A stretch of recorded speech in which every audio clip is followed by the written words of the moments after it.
Amazing. Okay, Israel, shalom, shalom, shalom. Hope everybody's doing tawab. Shout out Kawakab and his congregation in Guatemala. Also, shout out Kazakia, SOW family in Virginia, SOW Houston, Quatzop, and SOW Rochester, Zion. We are going to get into part 4 of our topic concerning the deceivable, the 3 deceivable, and 1 honest man with the knowledge.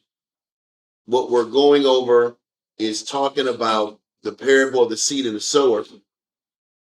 But we're taking a little bit of time to make sure we're expounding as much as possible, because this last phase of this parable is why we're going into all the depth of what we're going into, because there is a certain mindset and a mentality that is essential in order for us to grasp and process this knowledge and for the message to actually stick.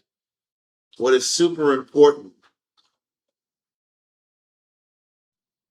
what is a waste of time is to do all this work, all this committee, logging in all these class hours, and the message not stick, and changes aren't made. This is why this is like week 9. We've gone into this deceivable nature from as many different angles as possible in hopes that we can truly and intensely receive this message and get it to stick. Okay?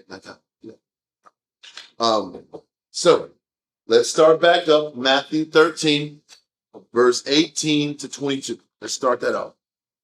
Come. Matthew chapter 13 and verse 18 reads. Sir. Ready? Yep.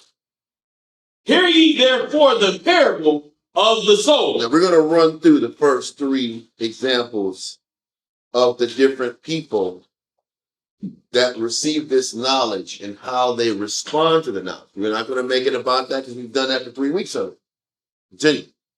When anyone hear the word of the king. So once again, this is very important.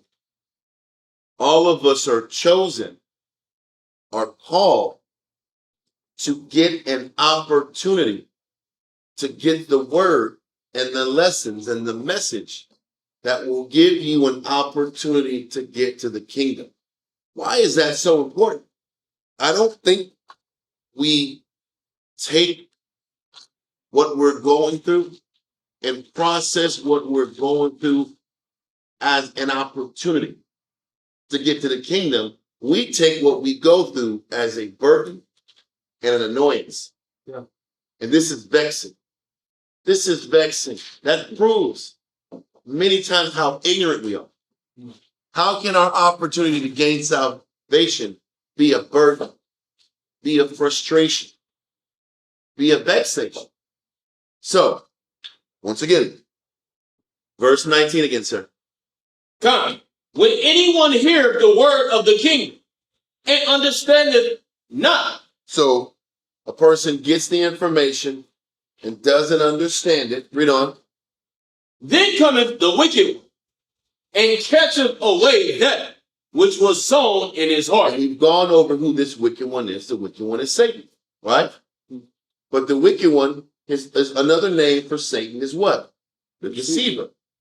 So this wicked one, whose profession and craft is to feed the deceivable nature in yourself, all he's doing is for those of us who can't grasp this knowledge, who, when they hear the information, I was saying this in council today, why is it that we can't understand things? Why is it that we can't process things? Why is it the message just doesn't stick?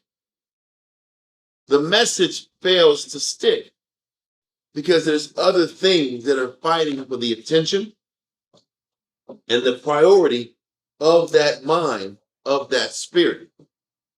And most of the things that are fighting for that attention is that part of you that wants something else, that values something else.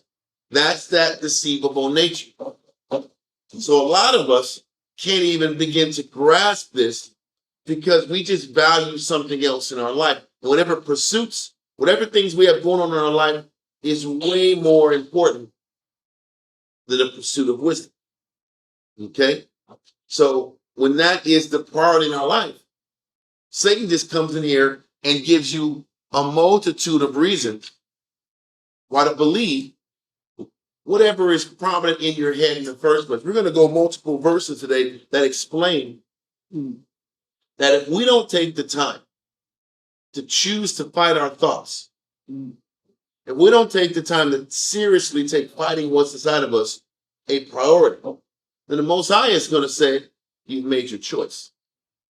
Remember when David didn't literally decide about the 3 type of punishments that was going to befall the nation? I forgot the bad news. It was pestilence. It was pestilence. It was war. And it was something else. And he had to flee. Yeah. Yes. So while he was debating, he took too long to sit back and give up the sentence to decide what his fate was. So the angel did it for him. I'm just going to have a pestilence then. I'm going to decide. Because you want to take too long messing around in your head about what you want to do, what you don't want to do, then the Most High is going to intervene and decide for you. This is no different than what's happening in verse 19. When the wicked one comes in and fuels that deceitfulness that's already in us, we're going to read it in a different chapter. Most High just comes in, and because you keep playing with these thoughts, you keep playing with this outlook, then all of a sudden you're sealed. I'm going to sit back here and just sting you then. Because for the fact that you keep playing around with your destiny and your calling, you're telling me you don't want this. You see why would the Most High do this? Because the Most High looks at what he's given us as a blessing and an opportunity. And we don't look at it that way. So because it's taken us forever to decide if we do want to embrace this, then we've made the decision for him. Okay? So let's continue. Come. It says from 19 from the top. Yes, from the top. Come. Matthew chapter 13, verse 19 read. When anyone heareth the word of the kingdom and understandeth it not, then cometh the wicked one and catcheth away that which was sown in his heart. Honey. This is he which receiveth seed by the wayside. Because the message never took hold. Because whatever was going on in your life, it was more important than taking advantage of a great opportunity. There's a parable about it. Like it talks about the kingdom of heaven is like a man that has a field, but has an option to buy another field. And this field, the man perceives that the field he wants to buy is greater than the field he has. And what does he do? He sits back and sells everything he has for the next field that's in front of him. That's a person who is willing to let the Most High work on their spirit. How many of us sit back here and look at what our calling is and look at it as this is an upgrade and an opportunity for me to really go to another level? This is my closest path to salvation. Half the problem is in how you process what you're going through. If you can't process everything you're going through as an opportunity to show the Most High you're worthy of salvation, then you already lost. Well, let's continue. Verse 20.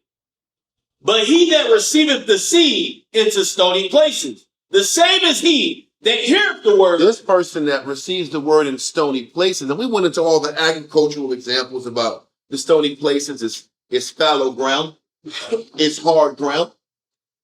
But in the process of the ground being hard and the seed goes in there, this person who owns this fallow ground, quickly receives it, because that's what anon means. He or she quickly embraces the knowledge and the message. Read on. The same is he that heareth the word, and anon with joy receiveth it. Quickly embraces the message and the lesson and the opportunity. Read on. Verse 21. Yet has he not root in himself. And he doesn't have root because the seed can't grow through the soil. The reason the seed can't grow through the soil is because the soil was never turned. It was never tilled. Because it's one thing to see the message, believe the word, trust in the community, but still can't grow. Some people just don't buy us wackadoos that wear stringy things, stringy clothes, and people that have vests. People say, why are you guys wearing vests? And they start clowning off rip. Those are the guys that don't even get it. Well, then there's some of us that do get it, but they can't get past what? Read on. Yet have he not root in himself, but dureth for a while. Endures for a while, but they're not growing. They're not improving. At least this person that has the seed in stony ground can see the benefit of it. They might not see it all the way, but they can see the benefit of this lifestyle. And they can hang in for a period of time because of it. Read on. But dureth for a while. They endure for a little bit. Read on. For when tribulation or persecution ariseth because of the word, by and by he is offended. Now we know the offended means whatever you're going through, whatever tribulation you're enduring, is your stumbling block. That's what the offense is.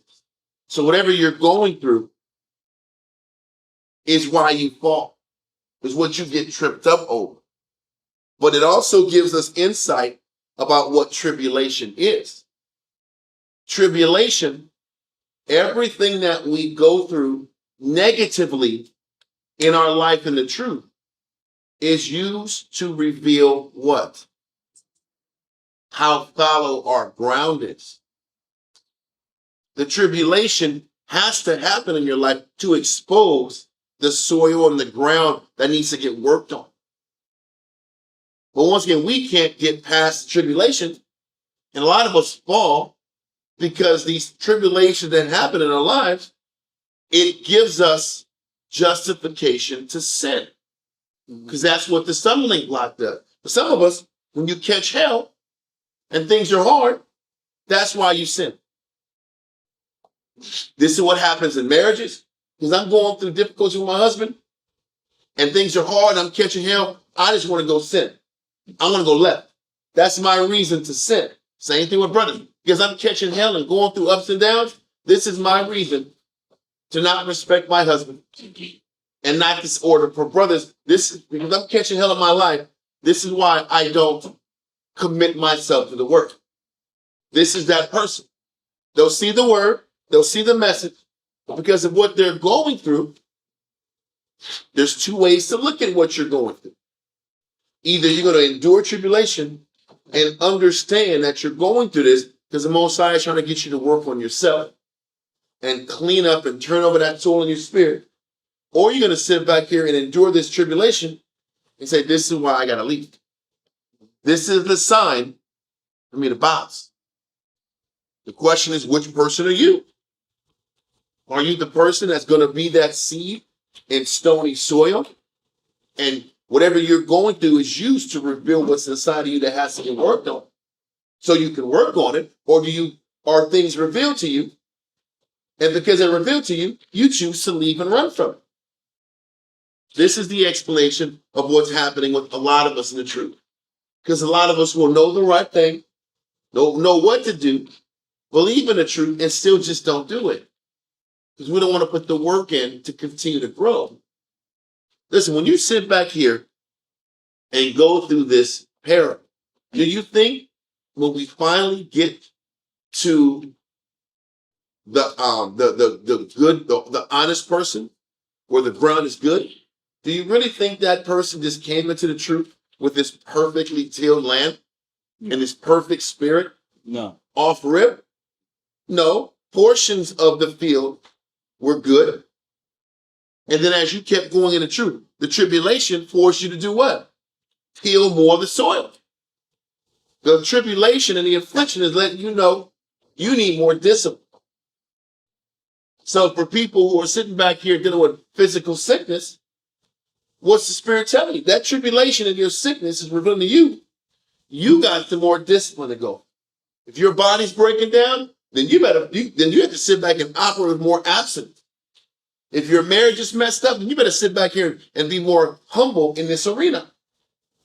Same thing in the zone. You keep getting checked in the zones, it's time to break up that fallow ground, that hard ground that keeps producing tribulation in your life. The tribulation is the indicator to let you know what you got to work on. No, I was going to say, that's why the scripture says that a just man may fall 7 times. Mm-hmm. So he's not going to come into the truth perfect. You know, he's still got to work on it. He's still got work. And that process has to continue to evolve if you want to stay spiritually relevant. So, from there, let's continue. That was verse 20, right? 21. Okay, let's keep going. 22. He also that receiveth seed among the thorns. This is number 3. So the first person, the seed fell on the wayside. Second person, the seed was brown, that's on the stony ground. Third is the seed around thorns. Read on. He also that receiveth seed among the thorns is he that heareth the word, and the care of this life, and the deceitfulness of riches. So we're still dealing with that deceitful, deceivable nature. That lukewarm person who can see the knowledge, can see the benefit of the knowledge, but there is a competition between us processing and embracing the knowledge with the competition of your ego, the competition of what you think you deserve. Yeah, your desire. You want to desire. Because you can go into riches, but riches is relative to a person. Right, yeah. Riches could be, I just wanted 64 Impala. That's a very low level set of riches. Or I can have clothes and have stunner shades. And that's all people want. People might want a pack. Anyway. It'll be a fake pack. It'll be a fake pack too. Nobody can afford real packs. Or that AP that they dropped the price. I don't even know what that is. But whatever it is, it's really gonna be whatever name brand you want, just put FAUX in front of it. Because that's false. It's not real. And brothers just sit back and think they do it. Look at this. Yeah. Let me stop. But with the teeth that ain't real gold, it's probably like probably 10K. It ain't even like, it's more metal than gold. But that's the spirit. What am I trying to say? I'm not knocking anybody that got it.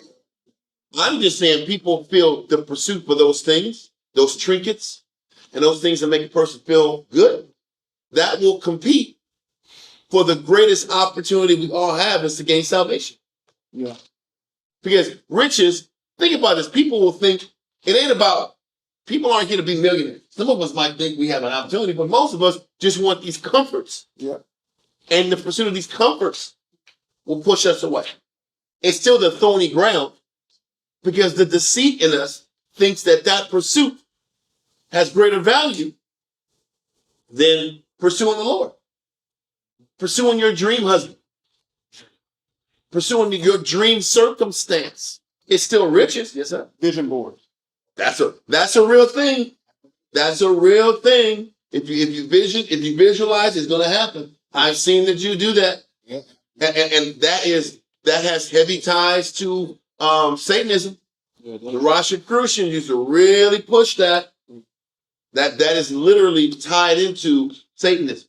So anybody that wants to be a vision board king or queen, you're dabbling on the left-hand side. Just know that. But all these scenarios are situations that pull us away from the Most High. And these are these 3 deceivable natured people. Because in some form or fashion, you've lied to yourself. You told yourself that I deserve this and I shouldn't go through this.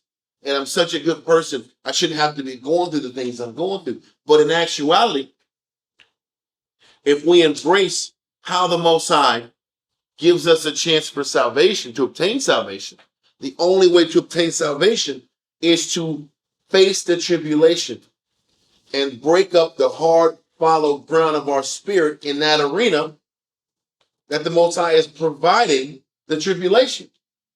I don't think we look at the things we go through our life with enough appreciation. Mm. The hell we catch is the greatest love the Most High can provide us. The afflictions we go through is the Most High showing us love, because the Most High knows how you're thinking and living is not going to get you to the kingdom. So I have to sit back here and make life miserable. So you know that if you really love me, you're going to have to change course and break up this ground, break up this mindset that you have if you really want the Most High to honor you. This is love. This is not a curse. But too many times we don't embrace the affliction and tribulation like it's love. We don't embrace, like with that third person, that giving up the care of this world and accepting that these trinkets and comforts that you want, that you have to give it up, is the best thing you could do in your life. Because once these trinkets and these desires are removed, then you have a clear path ahead of you to get close to the Most High and embrace your calling. What people don't get, I'm going to say so. You are called to serve him. That is another thing. Can you accept that you are in this building getting taught, you're online, and the message has got you connected enough to watch 5, 10, 15, 20 minutes, an hour, 2 hours, 3 hours? Why the hell are you connected and drawn to the message? Because you were chosen to receive the message. Now, if you can own to the fact that you were chosen to receive the message, can you accept you were chosen to embrace the afflictions and the challenges and the ups and downs, which means your life was meant to be more harder, more scrutinous than everybody else? You have to accept that. You have to accept the little pleasures and comforts and freedoms people around you might have. You no longer get that. Because they weren't called for the same path you were called. You have something to say. I was gonna say, we read that verse 22. Another part of this is the care of this world. Mm-hmm. And that goes really into being accepted by the world as well. Yep. The idea that I might miss out on certain opportunities because what I stand for is contrary to the world. Yep. You know, And so what does that mean? If I have the care of this world, then I have something in my head saying I'm missing out. yeah. And if you tell yourself you're missing out, then can you really be clear enough in the mind to receive every lesson the Lord has for you? You know, I was talking to someone about job opportunities, and I was like, when you're an Israelite, the more public, because there's Israelites who choose to be in the public face and they choose to make their life going for the example of whether their household and their house in their orderly scenario or their brotherly scenario is just an example on the internet. What happens is the more you put yourself out there, one, you're doing it to get attention, but you're now under a lot more scrutiny because you also want to get the careers and the acknowledgement from the world as well. But the problem is you're not going to get the acknowledgement from the world or the pat in the back because what you stand for is that contract. And the more we put yourself out there, I'm this person. I mean, Jews I've seen in their full Israelite garments, they're in cornfields. They're sitting back here all Jewed. I'm like, what are you doing all this for? You're doing this for likes and thumbs up and acknowledgement. Yeah. Anyway, I'm sorry. I just thought about the particular. They're like this in cornfields and acting like they're in the spirit out. Yeah. Because they have fringes and they're in cornfields out and around trees and in the woods. Exactly. And it just goes to show the more you ride through this, the more the most likely to separate you from everybody else. And you've got to accept really early on, I'm okay with that aspect. You have to accept I might lose certain job opportunities. Because why? Because you got to think about the Most High is looking after his child and loves your child.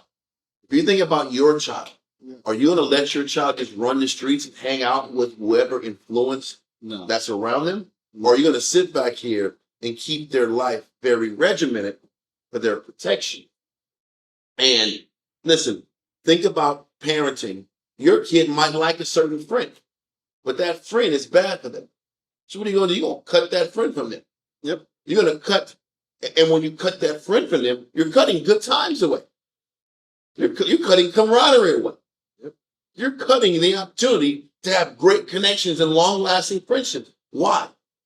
So I can save their spirit. This is what the Most High does for you. Why would I give you this job when this job is going to take you away from you? Why would I sit back here and send you in this circumstance when this circumstance will take your mind and your spirit from pursuing me? So how it looks, is going to keep taking things away.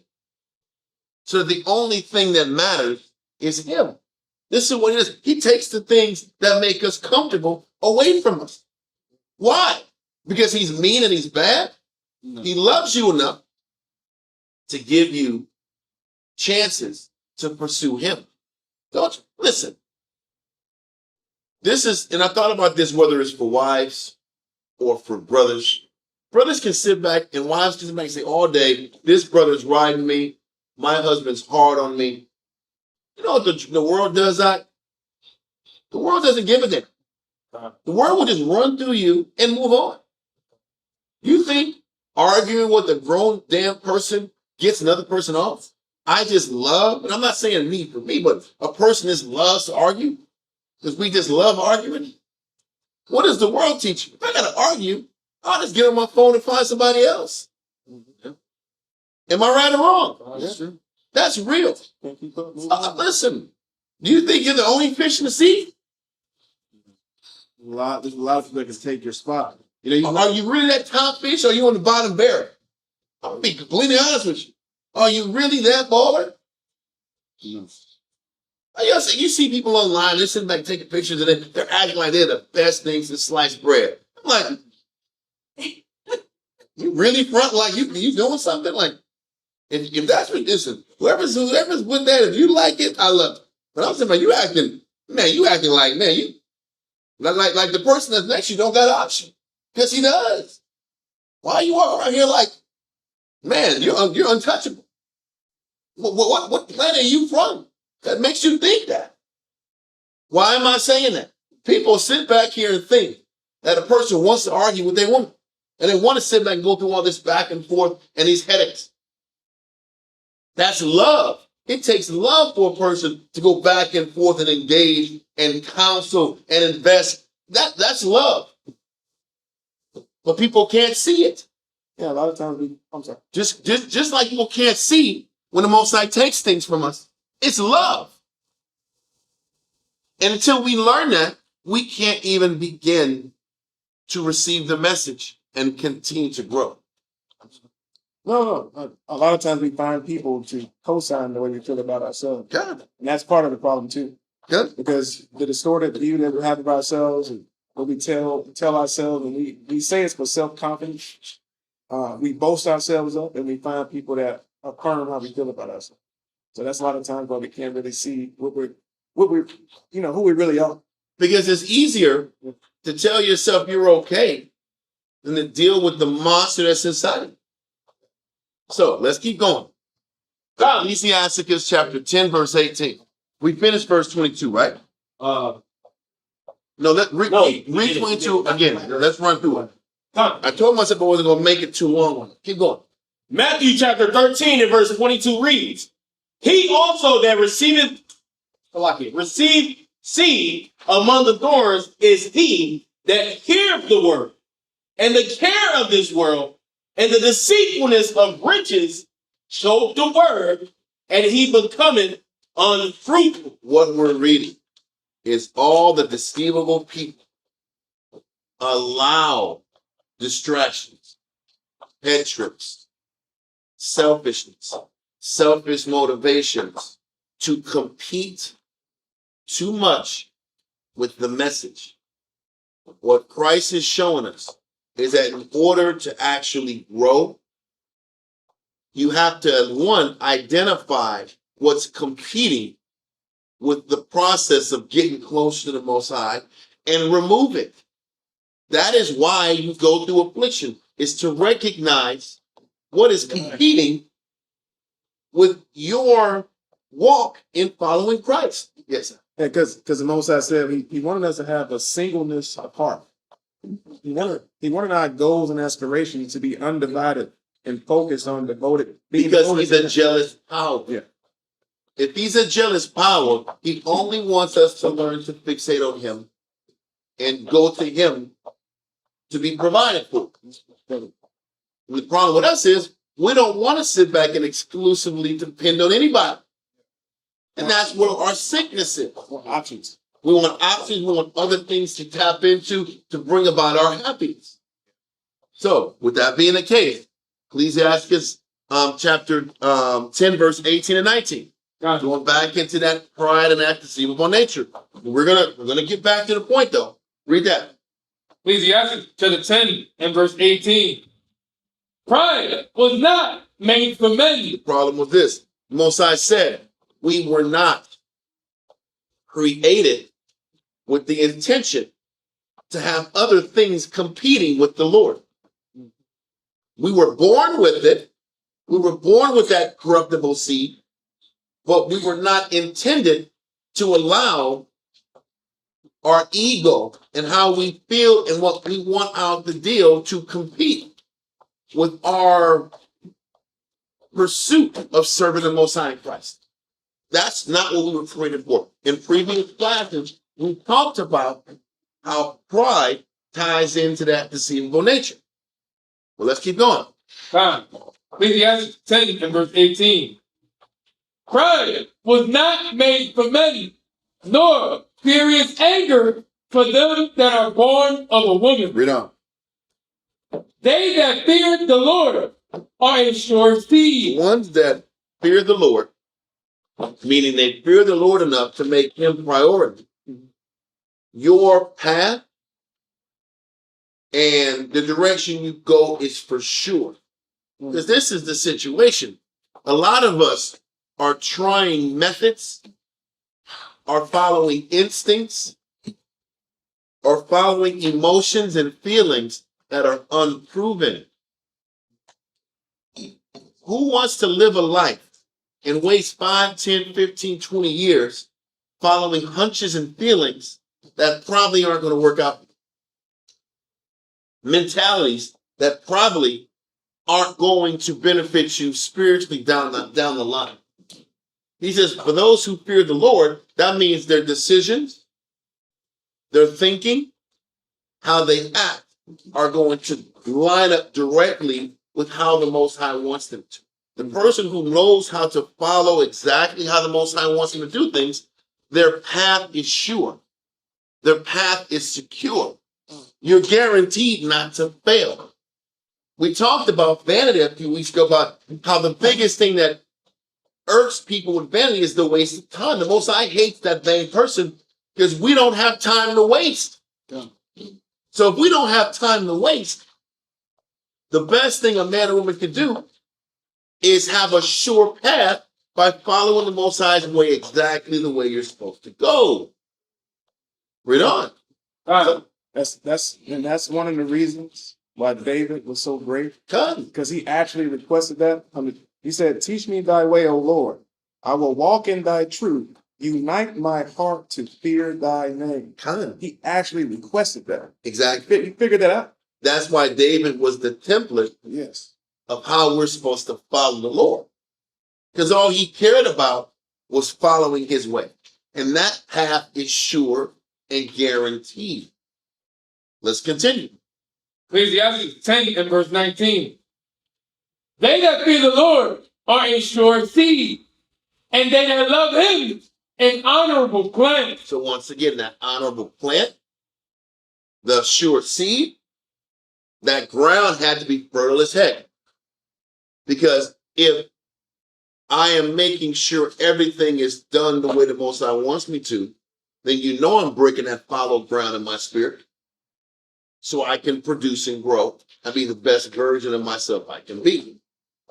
Read on. God.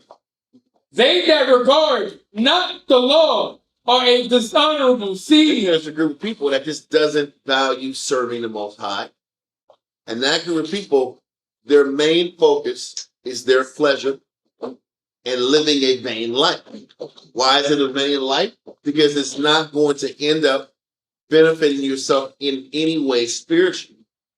You're just going to go and pursue whatever you feel, whatever impulse you like, and at the end, you'll have nothing to show for your time on earth in regards to dealing with your salvation. Okay, let's continue. God.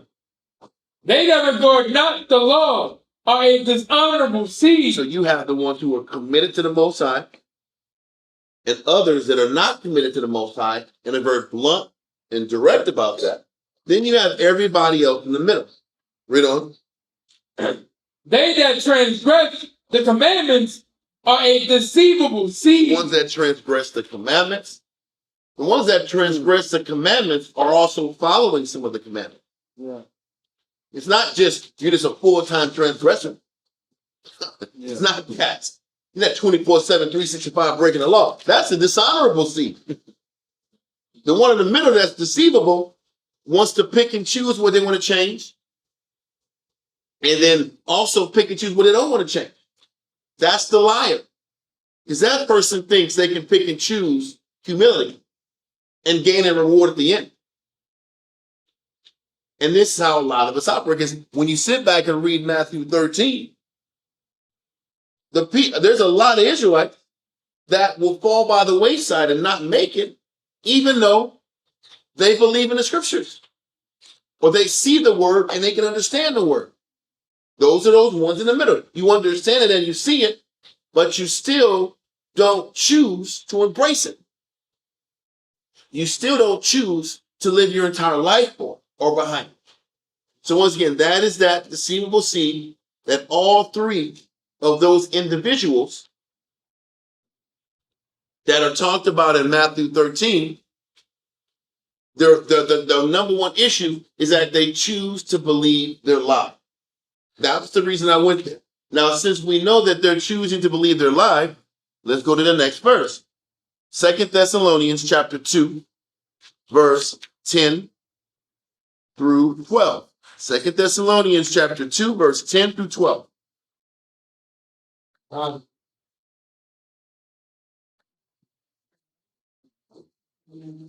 Second Thessalonians 10. Get it. Thessalonians chapter 2, verse 10. And with all deceivableness of unrighteousness in them that perish. So he's talking about the ones who perish and don't make it. The ones who don't make it have lied to themselves. There's still that deceivable seed that hasn't committed to acknowledging and embracing the only thing that matters is to follow Christ in the path. Read on. Because they receive not the love of the truth. Just like we talked about earlier. When we come into these doors, do we look at coming to class and being a part of the school and the camp as the Most High's gift to us? And the Most High giving us a gift and opportunity to gain salvation? Or do we look at it as a burden? As a task? Like, I got to go to jail for 2.5 hours. That's what people do. Hey, I go to jail, man. I got to sit down for 2 hours. I'm talking about jail terms, sit down now. Because the scats get a 5-year bid. So I just got to sit down for like 2.5, man. Like, what? Sit down. That's what they look at it at. But that's how people look at coming to class. I got to sit down for 2.5 hours now. I'll be free of that. That's how we look at things. But this is important for people that can't embrace what it requires to gain connection to the Most High and to see the good in the life the Most High has given for us. Read on. Because they receive not the love of the truth, that they might be saved. And once again, when we don't receive the love of the truth to gain salvation, when we let other things get in the way of our growth, what ends up happening?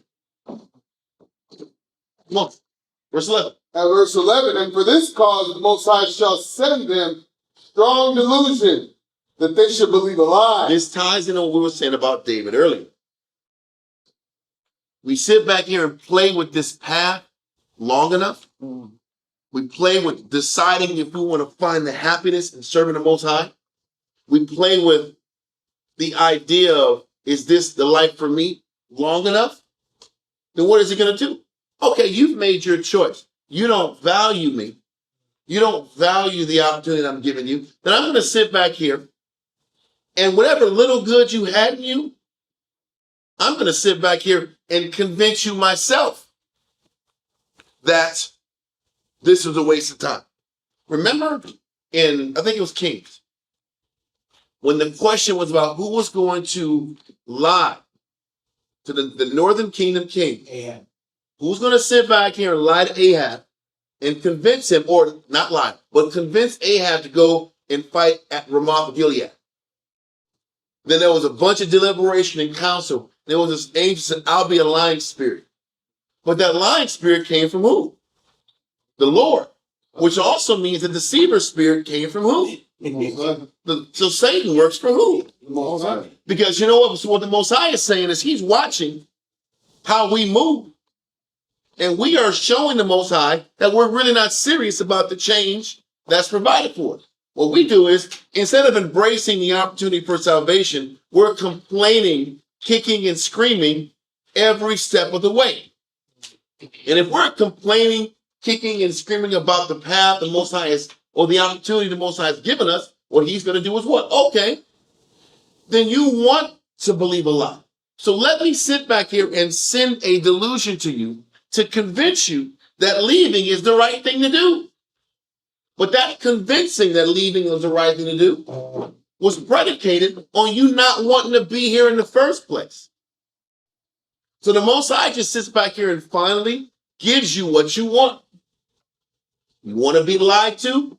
You want to tell yourself that there's a better way to live? That there's happiness abroad? And you keep playing with that spirit, and that spirit goes in direct competition with your true calling and purpose, then he's just going to give that what you've been asking for. He's going to give you what you're asking for, and he's going to give you over to your own what? Ruin. And this is the scary thing that the Most High has the power and capability to do. What you don't want the Most High to do is to say, I gave up on you. Because when he gives you a strong delusion to believe your lie, it's still your lie. When he allows you to believe your lie, he has given up on you. Yeah. What you got? Deuteronomy 29, verse 18 and 19. Just on that point. We'll just really read it real quick. Deuteronomy 29, verse 18 through 19. Come. Deuteronomy chapter 29, verse 18. Read. Come. Deuteronomy chapter 29 and verse 18 read. Cursed shall be the fruit. 29 and verse 18. Somebody else. Deuteronomy chapter 29 and verse 18. Lest there should be among you man or woman or family or tribe whose heart turn away this day from the Lord our power to go and serve the gods of these nations. Lest there should be among you a root that beareth gall and wormwood. What Moses is setting up is explaining the bitterness and the tendency for our people to tap into other powers, other ideas, or other tendencies, or other influences. And what he's saying is, well, keep going. I just want to say something on that. What he's saying is, there's people, even during Moses' time, that were unhappy yes, and couldn't find peace of mind and couldn't see the good in nothing, despite all the countless blessings the Lord has given them.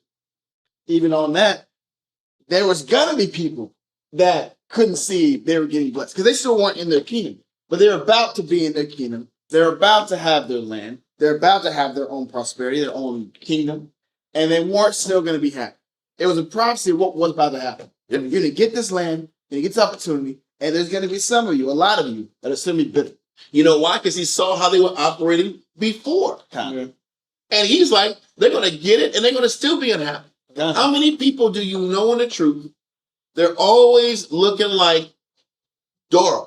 Not the, what was that character that's always unhappy? Eeyore? No, well, Eeyore is one of them, but no, well, that one too. All those are true statements. What's Donkey Comedian? Well, there was a girl. There was a girl in a cartoon. Daria. That was the one.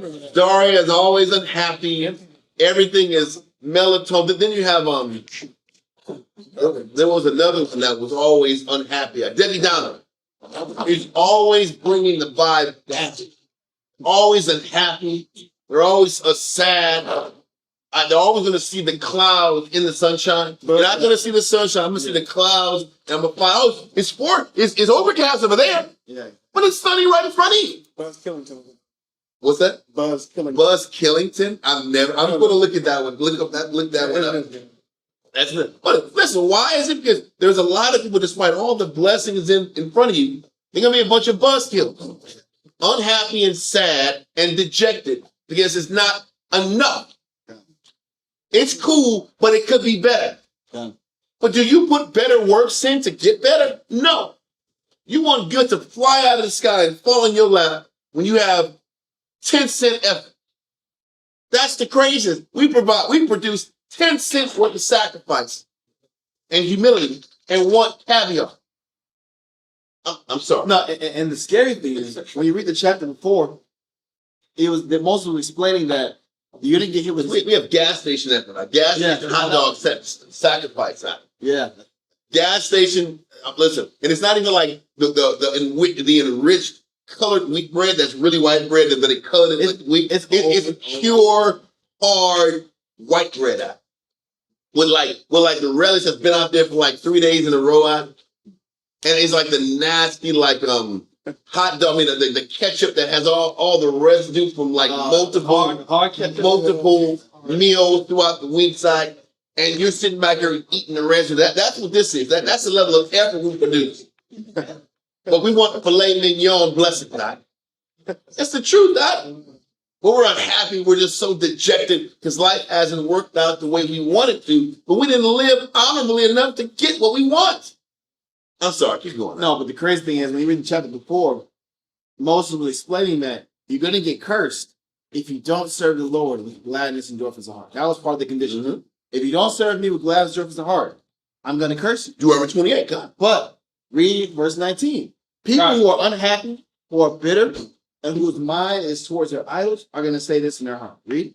Deuteronomy chapter 29 and verse 19. And it shall come to pass when he heareth the words of this curse, that he bless himself in his heart, saying, Meaning, listen, if I'm not going to get a blessing from the Lord, I'm going to pick myself up. Yeah. I'm going to bless how do you bless yourself? Can you actually bless yourself? You get my, No, you're just going to tell you, you're going to hype yourself up and say, I'm going to make it anyway. yeah. I'm still standing. I'm going to still sit back here and keep popping and keep moving and keep gyrating. Yeah. Is that not what we do? Yeah. Because it ain't like you're going to change you're going to still be broke. You're going to still be broke. I'm a win regardless. Yeah. But you're going to talk like your damn T-Pain out? Get up here. All I do was when you going to keep talking about winning out? Yeah. When you in Section 8, but you still Such winning? happens in How are you manifest. winning in Section 8 being broke? Manifest. You still not blessed. But you're going to bless yourself by lying, by doubling down on your lie. You're going to deceive yourself further. You're going to keep lying. And when the Most High sees you doubling down on your lies, I'm just going to give that fool over to that delusion. Because That fool. The Like I said that fool.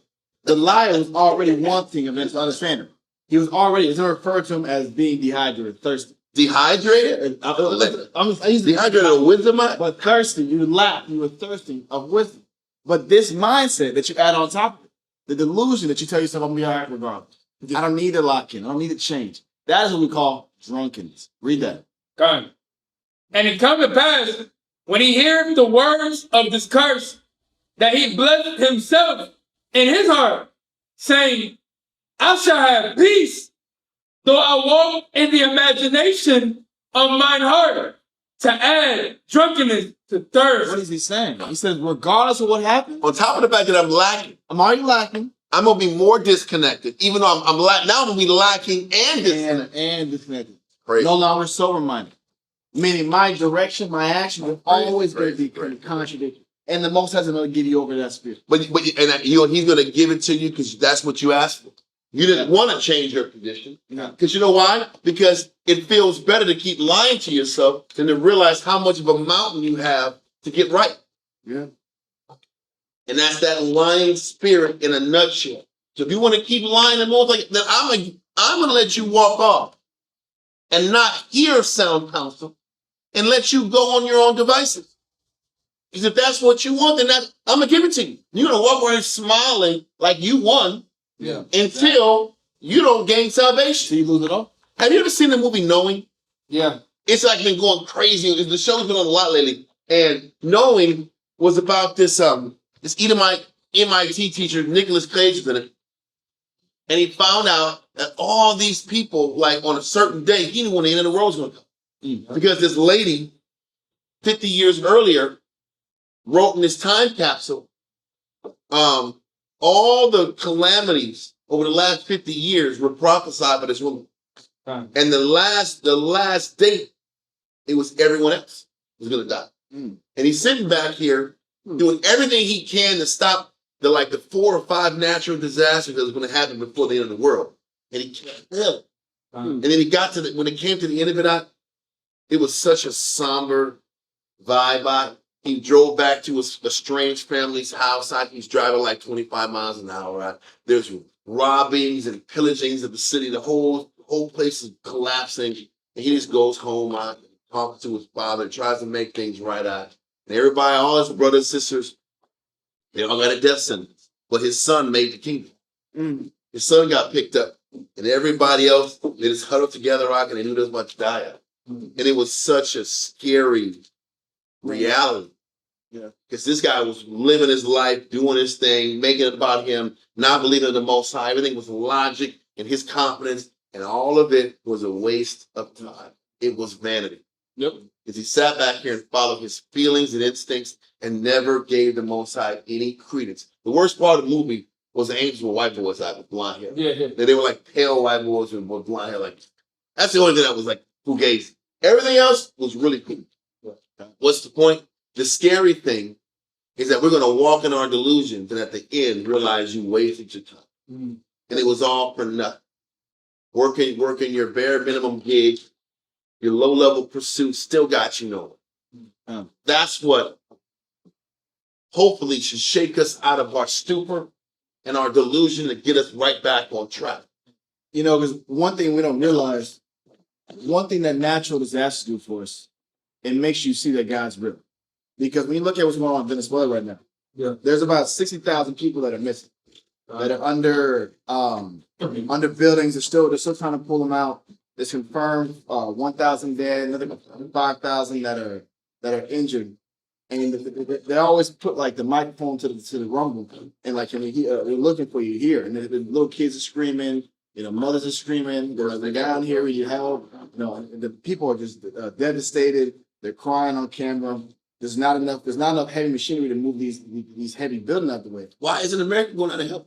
Yeah, there's humanitarian aid going on. Make sure. But the reality is they can't get there in time. The window for death is 3 to 5 days. Yeah. Dehydration. You don't know if there's body parts that are cut off, infections start happening, bleeding out. So people are bleeding out. You know, you might have heard them 20 minutes ago, but now they're not talking. Yeah. So what's going on? Are they bleeding out? Are they unconscious? They're unconscious, yeah.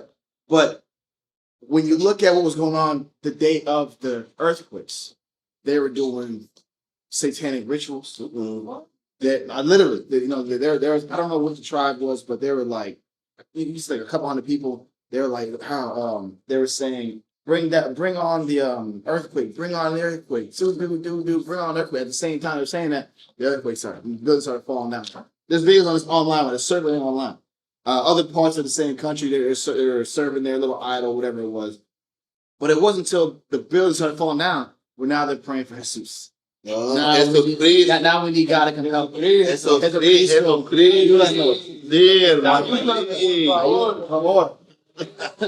is true. Now we want Jesus, so now we need God in our life. Dios, el Dios. Are you that man? Yeah, really. Ayúdame. Anyway, I'm sorry. I know I'm saying it horrible. No, but- I'm trying to like mimic. I'm trying to parody. Yeah. But Ayúdame. Anyway, keep going your point. but for a lot of us, it takes. Yeah, this is Italian. Man. This is No. This is Argentina. Ayúdame. That's it. Buenísimo. That's not even Spanish. But yeah, keep going. No, but what I'm saying is, for a lot of us, Felt like doing it. The hands went up like this. Keep going. but for a lot of us, we need destruction, we need wars, we need famines, we need death and calamity for us to see our ideas didn't make any sense. All the goals and aspirations we had don't really mean anything. When your life is falling apart. When the world is literally falling apart in front of you. But the question is this: the Most High is giving us time to cut the delusions and choose Him, so our actions actually matter. I got to keep going in class because it's almost 9. We haven't even gotten to the question. Yes. So, with that being the case, that was a perfect explanation. This is why we can't just live the life we think we want to live and think we can prolong that path with no repercussions.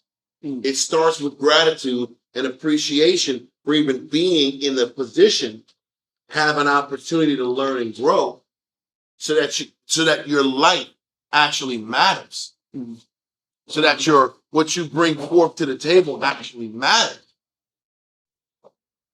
Because all of us are sitting back here facing the possibility that we've wasted 30, 40 years of our life living for us.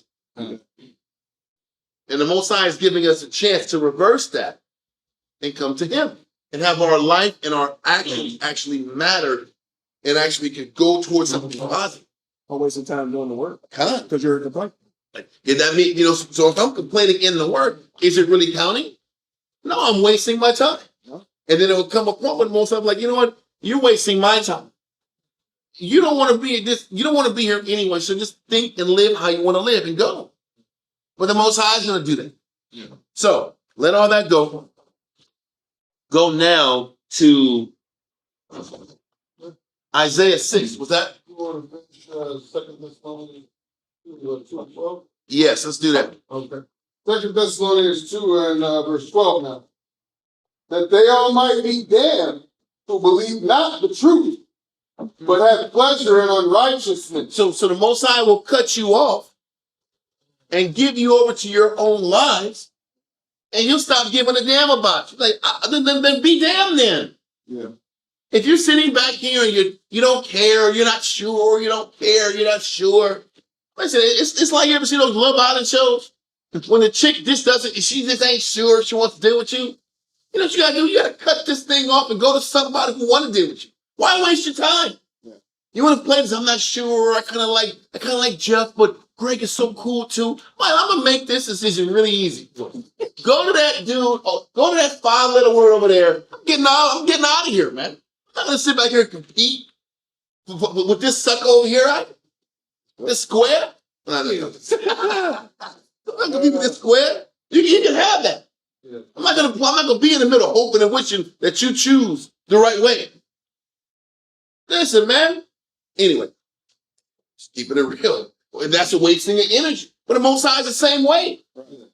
He's like, we're that teenage schoolgirl that don't know if we want to give ourselves to the Most High or give ourselves to the world. And you keep playing that game long enough. I'm like, get on, man. I don't care. I will raise up rocks. Yes. Didn't he say that in Matthew? I will raise up rocks to serve me. I don't need you. You're not that important. You're not a bad whatever.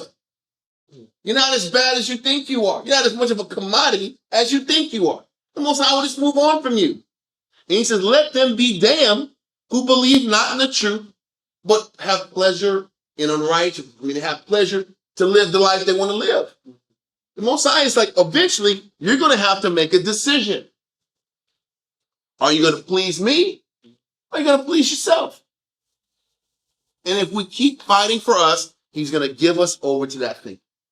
Let that go and go to Isaiah chapter 6, verse 9 through 13. Come. Isaiah chapter 6, verse 9. Read. Isaiah chapter 6, verse 9 through 13. I'm trying to go there and get there real quick.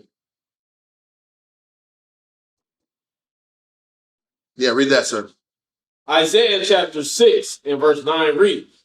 And he said, go and tell this people, hear ye indeed, but understand not, and see ye indeed, but perceive not. Most High is saying, Most High told Isaiah to tell Israel that I'm going to make it to where the people are going to be able to hear the word and not understand it.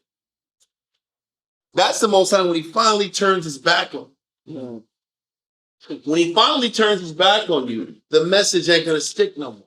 And it ain't going to make no sense. It's going to be a bunch of chava, and the word ain't going to hit you no more. When it gets to that point, it's over.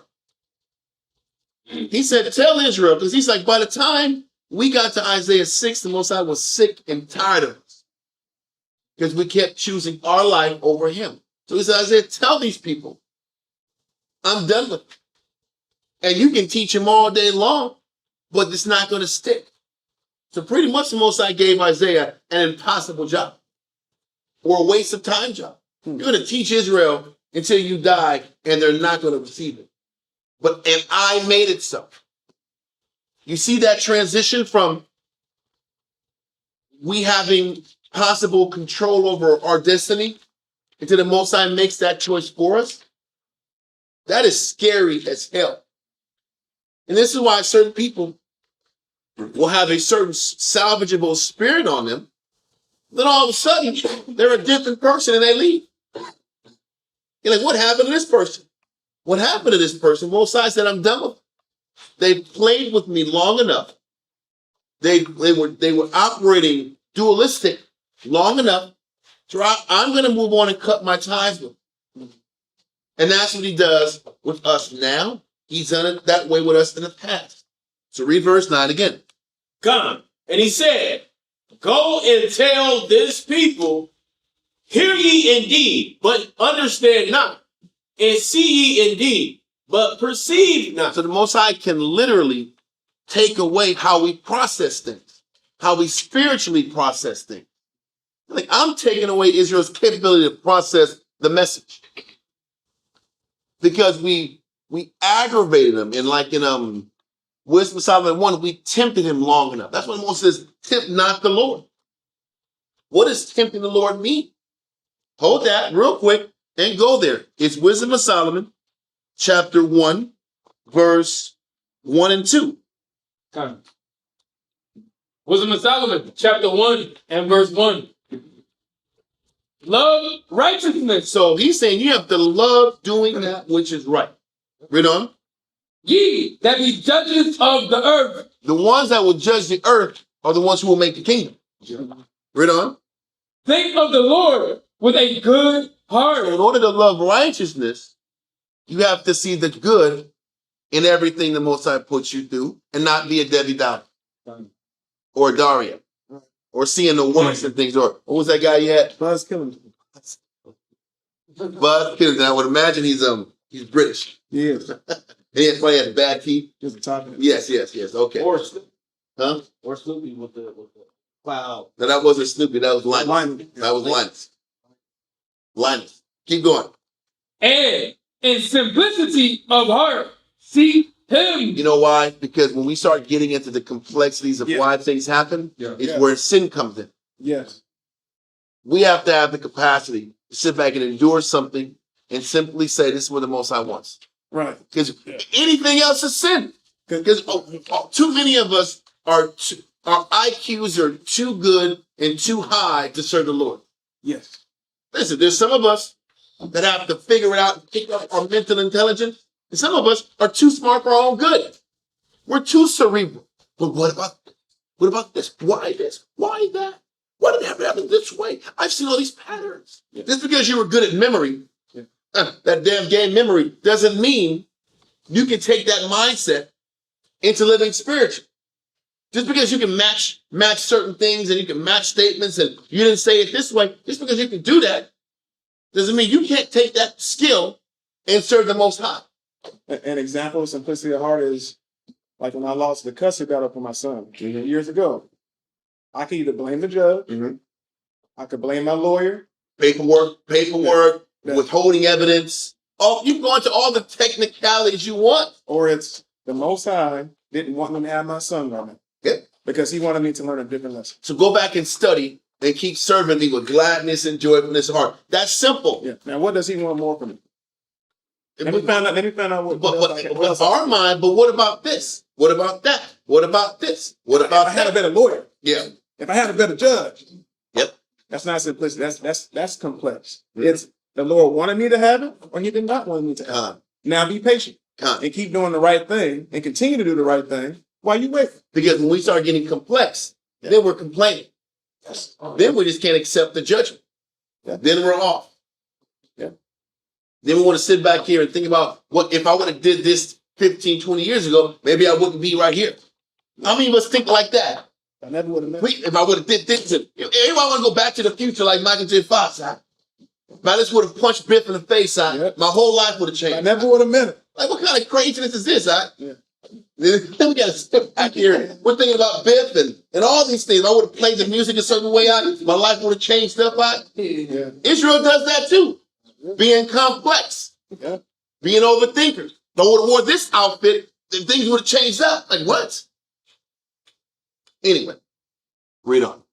Verse 2. I know I'm using these analogies that might be old for y'all, but these are real ones. If you were there, Back to the Future was perfect. Anyway, keep going. Wisdom of Solomon 1 and 2. For he will be found of them. The Most High will be found of a person. Read on. That tempt him not. So that means the Most High will be with somebody that loves righteousness and can see the good in what they're going through. Listen, to tempt them not means you're doing, or to piss the Most High off means you're doing the opposite of verse 1. If verse 1 is what you're supposed to do, to tempt him, to anger him, is your opposite of verse 1. So a lot of us don't love living right. Yeah. Most of us would prefer getting what we want above doing righteous. The majority of us can't see the good and have a good heart towards what we're going through in our life. So if I can't see the good in what the Most High is putting me through, I am tempting him. I am pissing him off. I am vexing him. And if I'm vexing him, then I will eventually vex him to the point where he wants to move on from me. There's a verse I've been trying to remember for a while where it says, don't tempt the spirit, don't vex the spirit. There's a verse in the New Testament, It talks about vexing the spirit, angering the spirit, and it's in the New Testament. I can't remember the verse, and it's been kind of plaguing me over the last few weeks or whatever. But anyway, it's still the same thing about not tempting the spirit. Ephesians 4 and 30. What's it say? That could be it. It's at the end of a chapter. It's at the end of a chapter. Yep, grieve not the Holy Spirit. It's the same thing. Ephesians 4 and 30. That's the one I want. I've been looking for that for a minute. I couldn't find the word. It was grieve. Oh, yeah.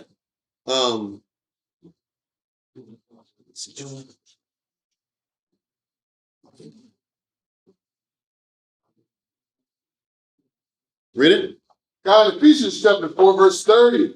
And grieve not the Holy Spirit of the Most High. Listen, how do you grieve the Holy Spirit? How do you know? How do you grieve the Holy Spirit? Read on. Whereby ye are sealed unto the day of redemption. Let all bitterness. You grieve the Spirit by being bitter, by being vexed about your life. Read on. Let all bitterness and wrath. And then letting your wrath and anger get the best of you. Because who put this person in front of you to piss you off? What's that? So why am I reacting to what the Most High put in my face? because I'm grieving the Spirit because I'm not getting the lessons the Most High is teaching me. I'm reacting negatively to the lessons the Most High is teaching me. So I'm grieving the Spirit by not accepting what the Most High is putting me through. And this is why the Most High sits back here and just gives us over to our lives. Read on. And anger and clamor. Listen, when a person is clamoring, are they clamoring about things positive? Or are they complaining? So when you're constantly complaining and you're frustrated and you're pissed and you're unhappy and there's no contentment, you are grieving the Spirit. So what does the Most High do? Didn't the Most High say about a servant, the servant that's complaining, you got to put more wood on? Then what does the Most High do when you're complaining and vexed? He just makes life harder for you. He makes life harder until you sit back here and accept whatever lesson he's teaching you. This is how he corrects us and works with us. Read on. And evil speaking. Clamor and evil complaining. Read on. Be put away from you with all malice. With all evil intent that comes with that. You have to break that, and that's how you stop vexing or grieving the Spirit. With that, go back real quick to verse 2. Right. Was in Solomon chapter 1 and verse 2. For he will be found of them that tempt him not, and showeth himself unto such as do not distrust him. And that's the point. When you complain, you're showing the Most High that you don't trust him. That you can't see the good in what he's putting you. And when you start doing that long enough, Most High like, okay, they don't want this life.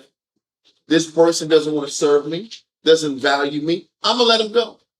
And I'm going to tell them that the lie that they feel is really the good thing. Then everybody's surviving the Israelite camp.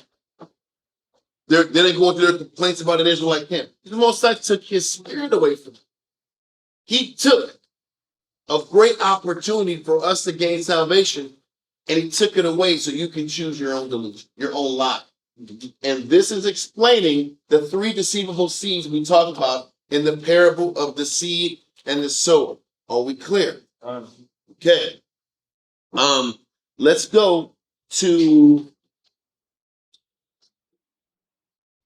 Daniel's 12 and 9. I'll jump that one verse.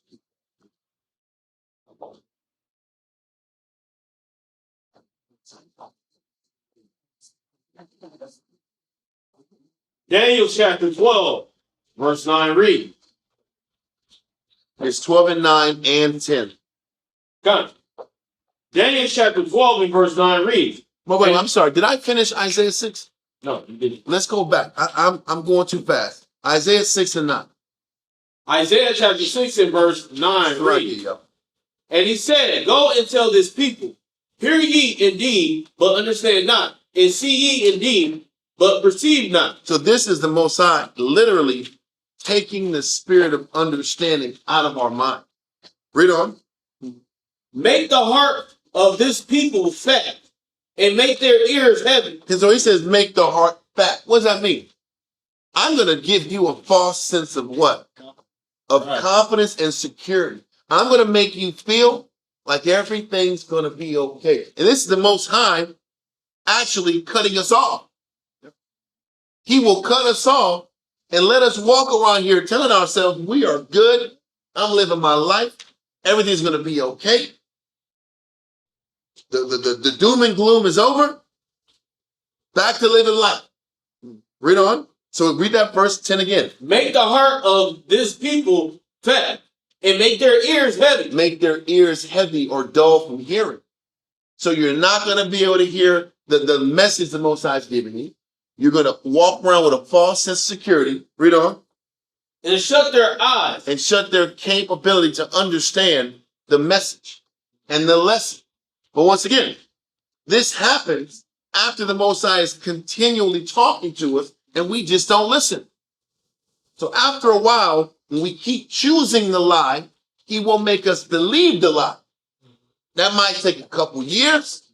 It might take 10 years. Who the hell knows? I've seen a lot of men come in here, come and go, and and they walk around here acting like everything's good. Then I see people sitting back here walking, doing this 5, 10 years, unhappy and disgruntled. And all of a sudden they're gone the next day. This happens all the time. But this is also, as much as it's their choice, is actually the Most High quitting on them too. And that's the scary part. He will quit on you if you keep playing game, showing him that you don't want to do this. When you keep vexing and grieving and tempting the Spirit retaliates. Read on. Lest they see with their eyes and hear with their ears and understand with their heart and convert and be healed. So he's like, I don't want them to be healed at this point. He's like, there will be a point where I don't want you to see the message and change. This is the Most High. He's like, I want them to stay blind. I don't want them to figure it out at this point. I'm done. This is the scary thing the Most High has the capability and power to do. You've played games with your time for so long. I don't want you to figure it out at this point. I'm going to cut you off and let you loose. And then you're going to walk off, and how you'll know you're let loose is you have no remorse and guilt about your action. He said your heart's going to feel fat. You're going to feel fine about the move you make. You're going to be bold about the decision you make to put yourself first and to change the life and the course you went. When you get to that point, he's done. He let that happen. You think you did it? No, he did it. Because we were playing the fence for so long. That's scary. Read on. Verse 11. Then said I, Lord, how long? So Isaiah is like, how long are they going to be like this? Walking around with this false security, walking around like everything's okay, but incapable of getting the lesson the Most High has for them. Read on. And he answered, until the cities be wasted without inhabitant. Until I destroy them. He said, I want them to walk around like everything's cool until they're destroyed. Until Babylon comes and wipes them out. That's why Jeremiah kept teaching and teaching and teaching, and everybody wants to kill him. Yeah. Because he put a spirit on them not to listen. Because the nation had repeatedly disrespected, violated, and showed no care for the Lord. That's even why after this, Josiah, remember the Huldah, the prophetess ended up saying, listen, Josiah, because of your humility, I'm going to bless you and you're going to thrive for a period of time, but everybody else is going to still fall. Remember when, because it was Josiah sat back here and had the Bible open and saw the curses and said, we got to reform everything. And Huldah said, the Most High said, listen, because of your humility, you're going to get blessed. But everybody else is going to fall. What does that mean? People only change out of threat of death by Josiah. Because as soon as Josiah died in war against King Necho, everybody else went left again. It just proves that the Most High shut everybody's eyes off and nobody embraced or was able to embrace the message. Because too many years, too many decades had gone to where we chose our life over pleasing the Most High. And that's the warning that everybody should be taking from this. You don't have that long to play around if you want to do this. You don't have that long to play around. How long should I sit back here and play the middle and be this lukewarm dude or woman? You don't have that. You don't have an indefinite period of time to make that choice. So it behooves you to make a choice to love righteousness sooner than later. Continue. Verse 11. Then said I, Lord, how long? And he answered, until the cities be wasted without inhabitant, and the houses without man, and the land be utterly destroyed. Salaki, utterly desolate. Just real quick for your question, next week's class will go into that. How to sit back here and recover and recover from that deceivable mindset. That's next week's class. Okay, so we'll go into that next week. Keep going to that verse, my one. Verse 12. And the Lord hath removed men our weight. He said, on top of being, he says, I'm not going to give Israel the capacity to understand and learn again until Jerusalem is completely broken down. All the neighboring cities is completely destroyed. and they get sent captive to Babylon. Then I will give a few people an opportunity to understand and learn the Bible. He's going to explain. I gotta keep going. Keep going. And there be a great forsaking in the midst of the land. So he says that entire region is going to get flipped upside down first before I give people the understanding of the Bible or give people a chance to choose the understanding again. Read on. So what is he saying even with us? When we sit back here and we constantly choose ourselves in our negative ways, after a certain time, the Most High says, okay, I won't even allow you to process the lessons I have to tell you until after I break you. Because the Most High is still loving and merciful. Even when the Most High gives you over to your own strong delusion, what is he also saying? I'll give you over to your delusion. And I won't pull off the delusion until you get hit hard and you lose something significant. Then once you lose something significant, I'll give you a chance to choose what you want to do. That is the Lord. Keep going. But yet in it shall be a tent. No, read verse 12 again and 13.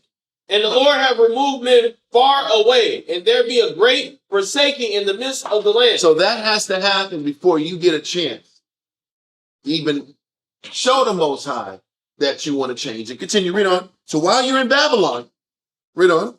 But yet in it shall be a tent. So he says, even when we get to Babylon, there's only going to be a tenth of the nation left to even be salvaged, to even get a chance to read the Bible, learn the scriptures, and change. That's why the numbers were so small when we came back. Remember when Ezra came back? We had less than 100,000. Why? Because he cut down our numbers significantly. He cut them down significantly. Remember the first batch of Israelites that got sent out? They were the ones he liked. The second batch he couldn't stand. The first batch he called good figs, and they still had to endure slavery. Yeah. He did the second batch were bad figs. I don't want nothing to do with them. And even whether they're good figs and bad figs, out of the good figs, he only saved 10% of the good figs and gave the 10% of the good figs an opportunity to process and see the scriptures. Why am I saying it like this? He don't give everybody a chance to understand this. He doesn't give everybody a chance to study and learn and understand what it takes to please the Most High. You should be fortunate as hell to have this opportunity versus looking at this lifestyle as a burden. So if we just figured it out and learned that this was an honor versus a curse, we can actually do something for the Lord and please him. Versus walking around like we have the cursed life. We have a great life and a great opportunity to get to the kingdom. It's crazy. Read verse 13. But yet in it shall be a tent, and it shall return, and shall be eaten, as a tilled tree, and as an oak, whose substance is in them. So he said, he's still giving you those farming analogies. The tent can be salvaged, and I can get something out of it. Because think about this. What is he saying? He's saying that the tent will be eaten and consumed. He's like, I'm only choosing people that I can get something out of. But do we look at serving the Most High that way? That I got to sit back and do everything that I can so that I can be used by him. We don't look at serving the Most High that way. We want something out the deal. Now, when a white man says it, ask not what your country can do for you, but what you can do for your country. White man has said, yes, sir. Yes, sir. I'll kill myself for you, Mr. Charlie. Yes, sir. Sure. Yes, sir. Sure. Revive, I will. When the Lord is like, listen, you were chosen so that I can get something out of you. I don't know if I want to give my life to this. I don't know if I want to do this for the Lord. I'm not sure. There's so many questions I have. What am I going to get out of the deal? That's how we do. He's like, listen, only a tenth left is going to be salvageable for me to get anything out of them. But this is how he looks at us. He's giving us the knowledge. He's developing us so he can get something out of it for him. Aren't we his servants? That's what Leviticus 25 and 55 says. We're his servants to be used at his disposal. But most of the tug of war is not accepting that we work for him. We keep finding each other, find our will in the midst of the service. And wonder why he doesn't acknowledge it. So it's like, if you want to live your will, then go ahead. I'm going to break you, and I may or may not salvage you out. That's the real and the scary about how the Most High deals with us. That's what the delusion looks like in real time. Now we go to Daniel 12 and verse 9 and 10.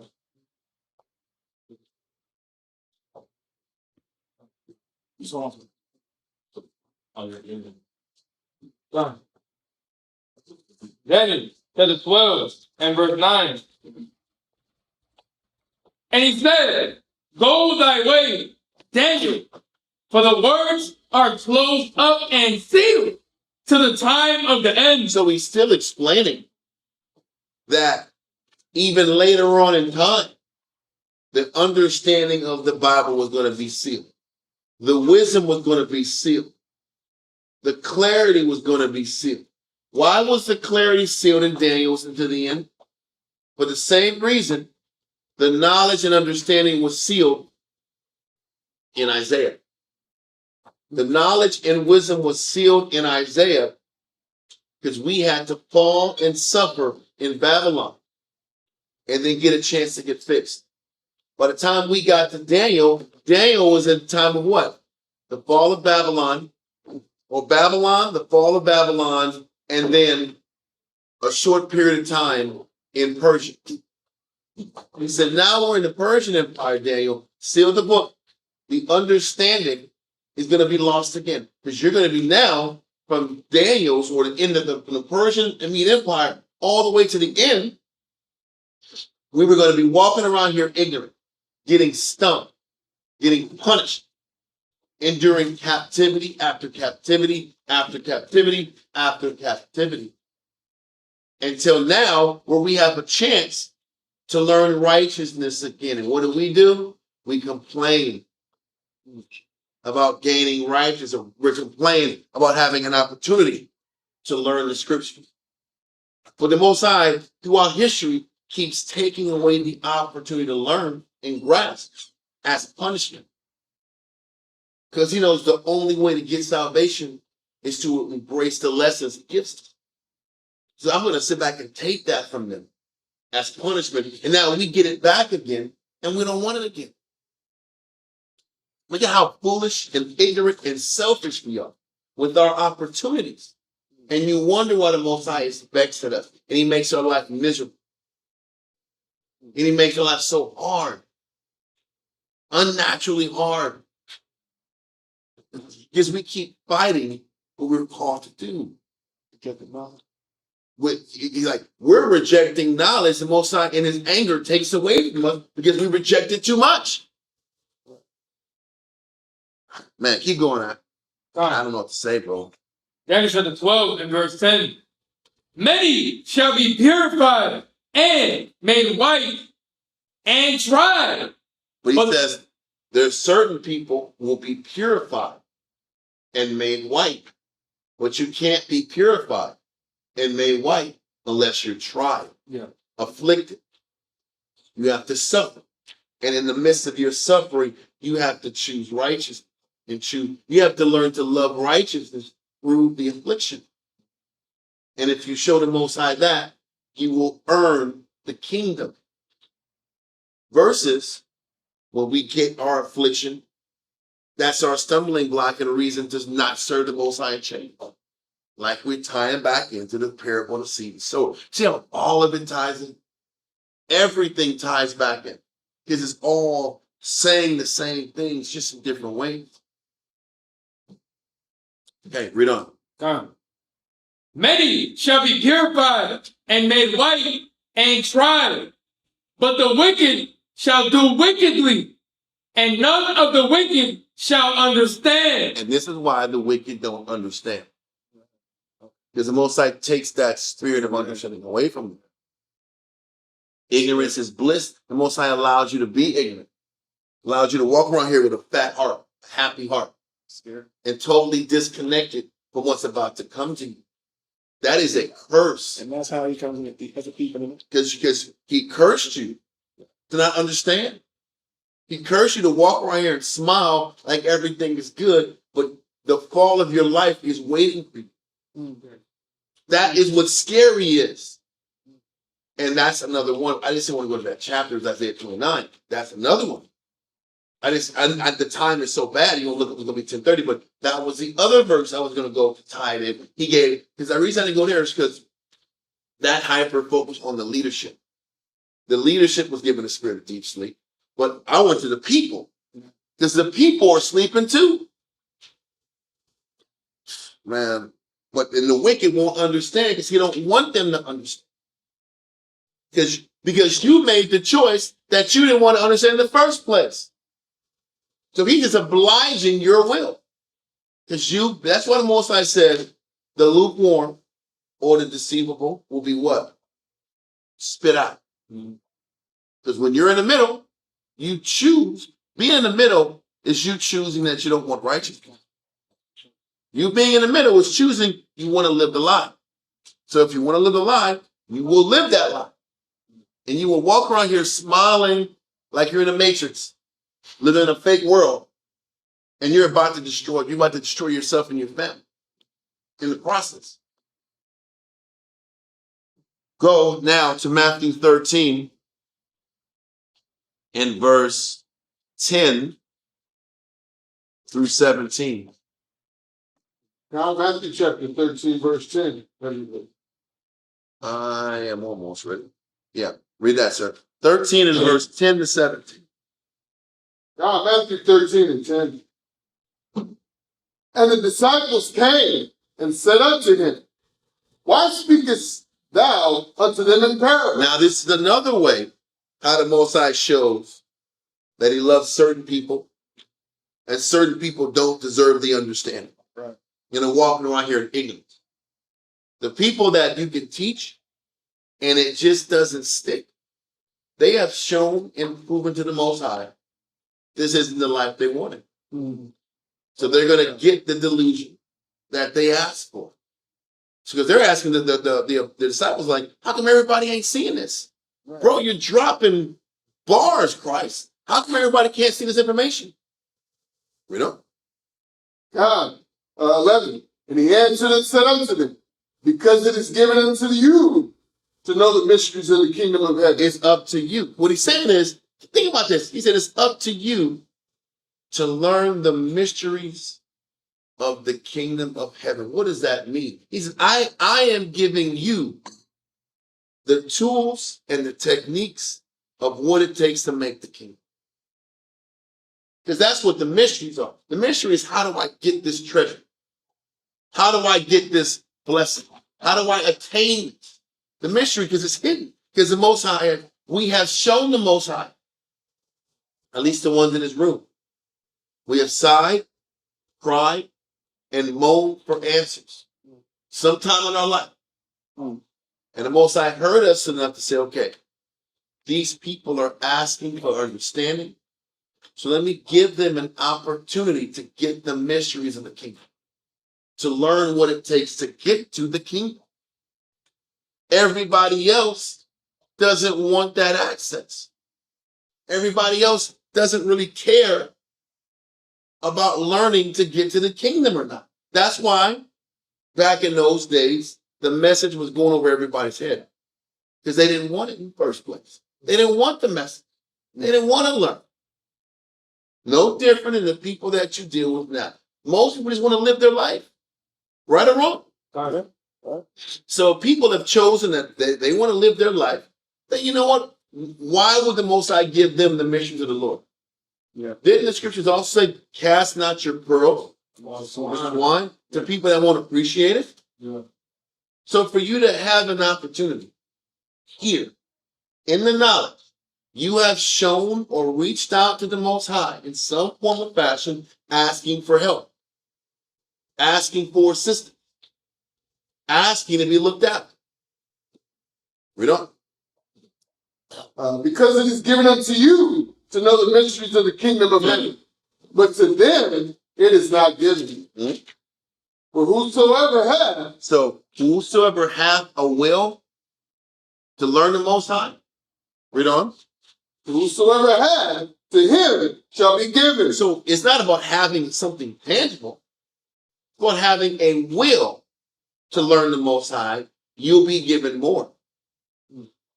If you want it, that's what the Most High gives to all men. What? Liberally. He gives to all of us as much as we want. But that also means when we stop wanting it, he'll cut you off.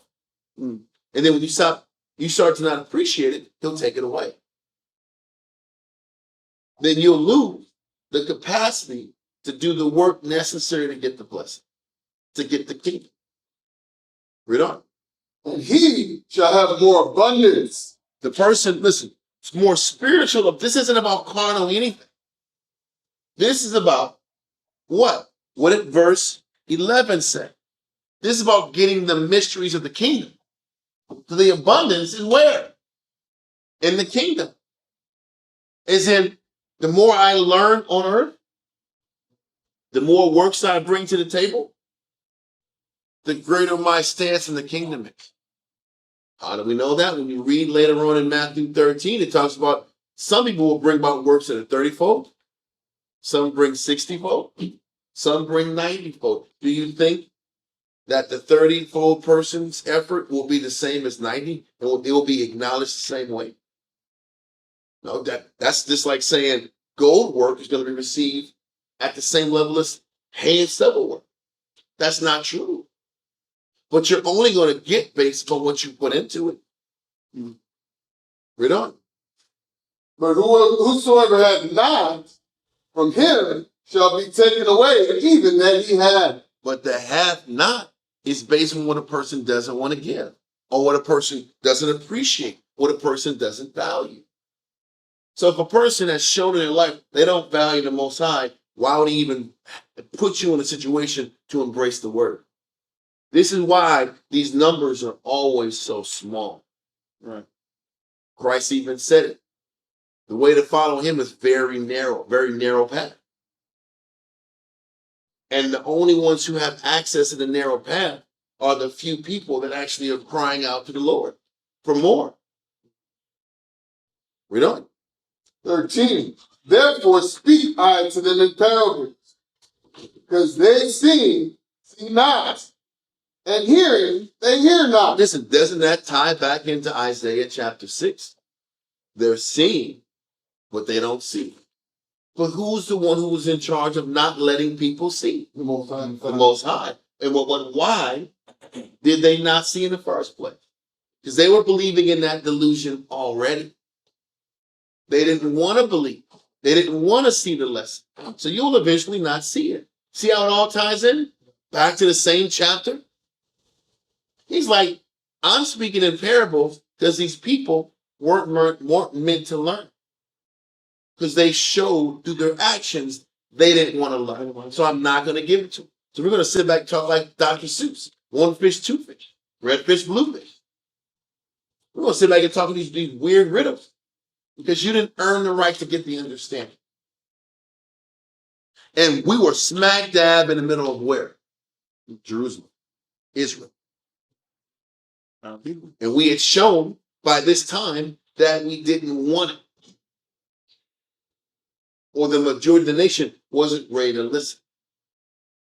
And you know what the Most High does? He keeps those ears closed and those eyes closed because destruction's coming. He's setting them up for 70 AD.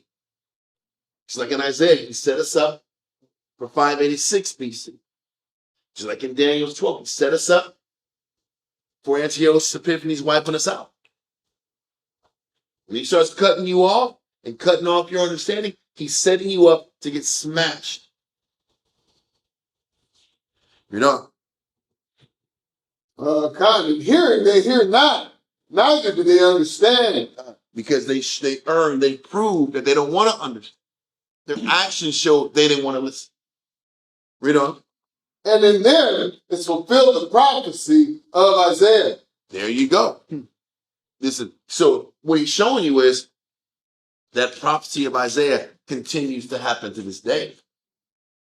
And every time he closes your eyes, your understanding off, get ready to get smashed. And it's been happening since we fell in 586 BC to now. Read on. Which said, by hearing ye shall hear, and shall not understand. And seeing ye shall see, and shall not perceive. That's a curse. To not understand the message that's right here clear as day. Read on. 15.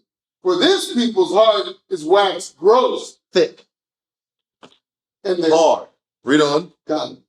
and their ears are dull of hearing, and their eyes they have closed, lest at any time they should see with their eyes and hear with their ears, and should understand with their heart, and should be converted, and I should heal them. But the Most High is like, I don't want to heal you after a certain time.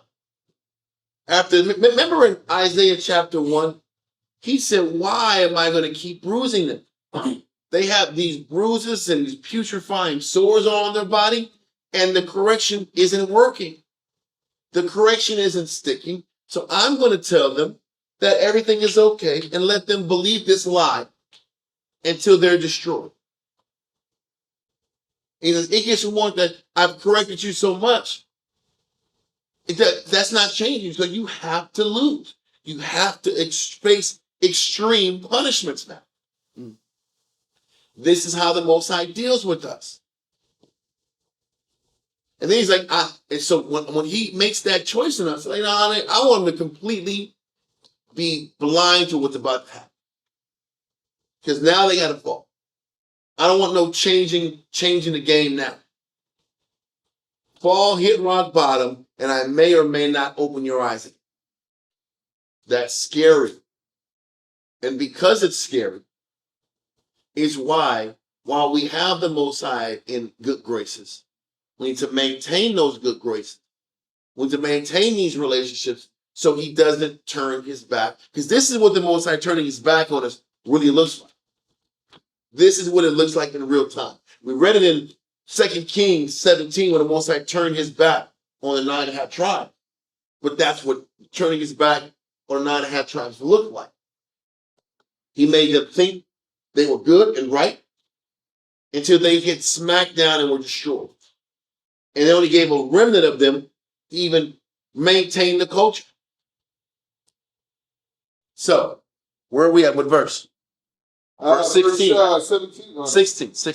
16. But blessed are your eyes. So listen, I don't want to overhype about the curse that's happening to the one that chooses to lie. Because we've already been going over the 3 deceivable natures. He said, man, feel happy that you can hear the message and it sticks and you can see it. What's that? That's what Scripture says, seek the Lord while he may be found. Come on. Thank you. Because there's going to come a point where he ain't going to be found. Find that verse. Isaiah 55, verse 6.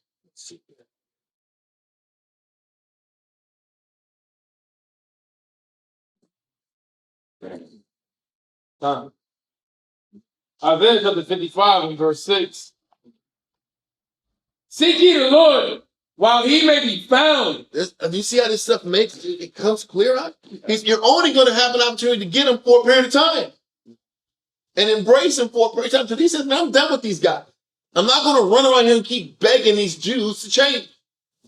Either you're going to love me after a certain period of time, or I'm going to let you walk and go. Yeah. Either you're going to embrace this message, or I'm going to let you go. This is why for brothers, leaders, husbands, you don't got to sit back here and run anybody off. You have to teach and plead and plead and plead. The Most High will run them off. The Most High will run brothers off. He'll run wives off. He will do it. You don't got to do anything. Be blameless. And eventually, your partner is going to keep fighting and fighting, and they will lose. You just keep fighting to teach and love and be merciful. And the Most High will say, well, this person has had enough love and mercy. Feed them to the wolves now. You better seek the Lord when he can be found. And the only way he can be found is when your ears are what? Open and not dull from hearing. So verse 16 again, read that. God, verse 16. But blessed are your eyes, for they see. Be happy that you still got time.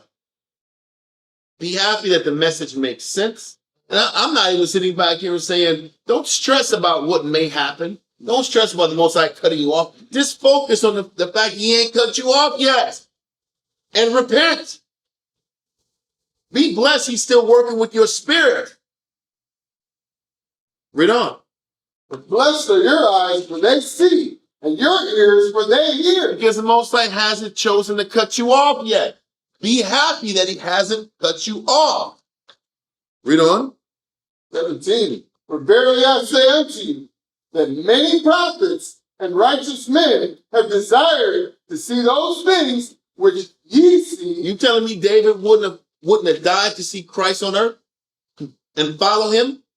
Moses, Jeremiah, Isaiah wouldn't have died to sit back here and see the living, breathing example of what it means or what it takes to get salvation? And what did we spit on the opportunity to learn what it takes? First, foremost knowledge of how to get the kingdom. We spit on it because we're low, base-ass people that can't get past how uncomfortable we feel. We're a bunch of idiots in the spirit. Because we have the opportunity of a lifetime and we just can't get past how uncomfortable we feel walking the path of Christ. Many of us don't even deserve the time he's given. If we're going to be honest, we'll keep it above. Because the Most High gives us the things we don't deserve. He gives us mercy. What does that mean? We didn't deserve the time we lost and we squandered it. But he gave it to us anyway. Because he loves us. So we better be more focused on being appreciative for the time he's given us and the clarity of mind that we still have versus being obsessed about what we don't have in our life. Let that verse go and go to 2 Thessalonians chapter 2, verse 13.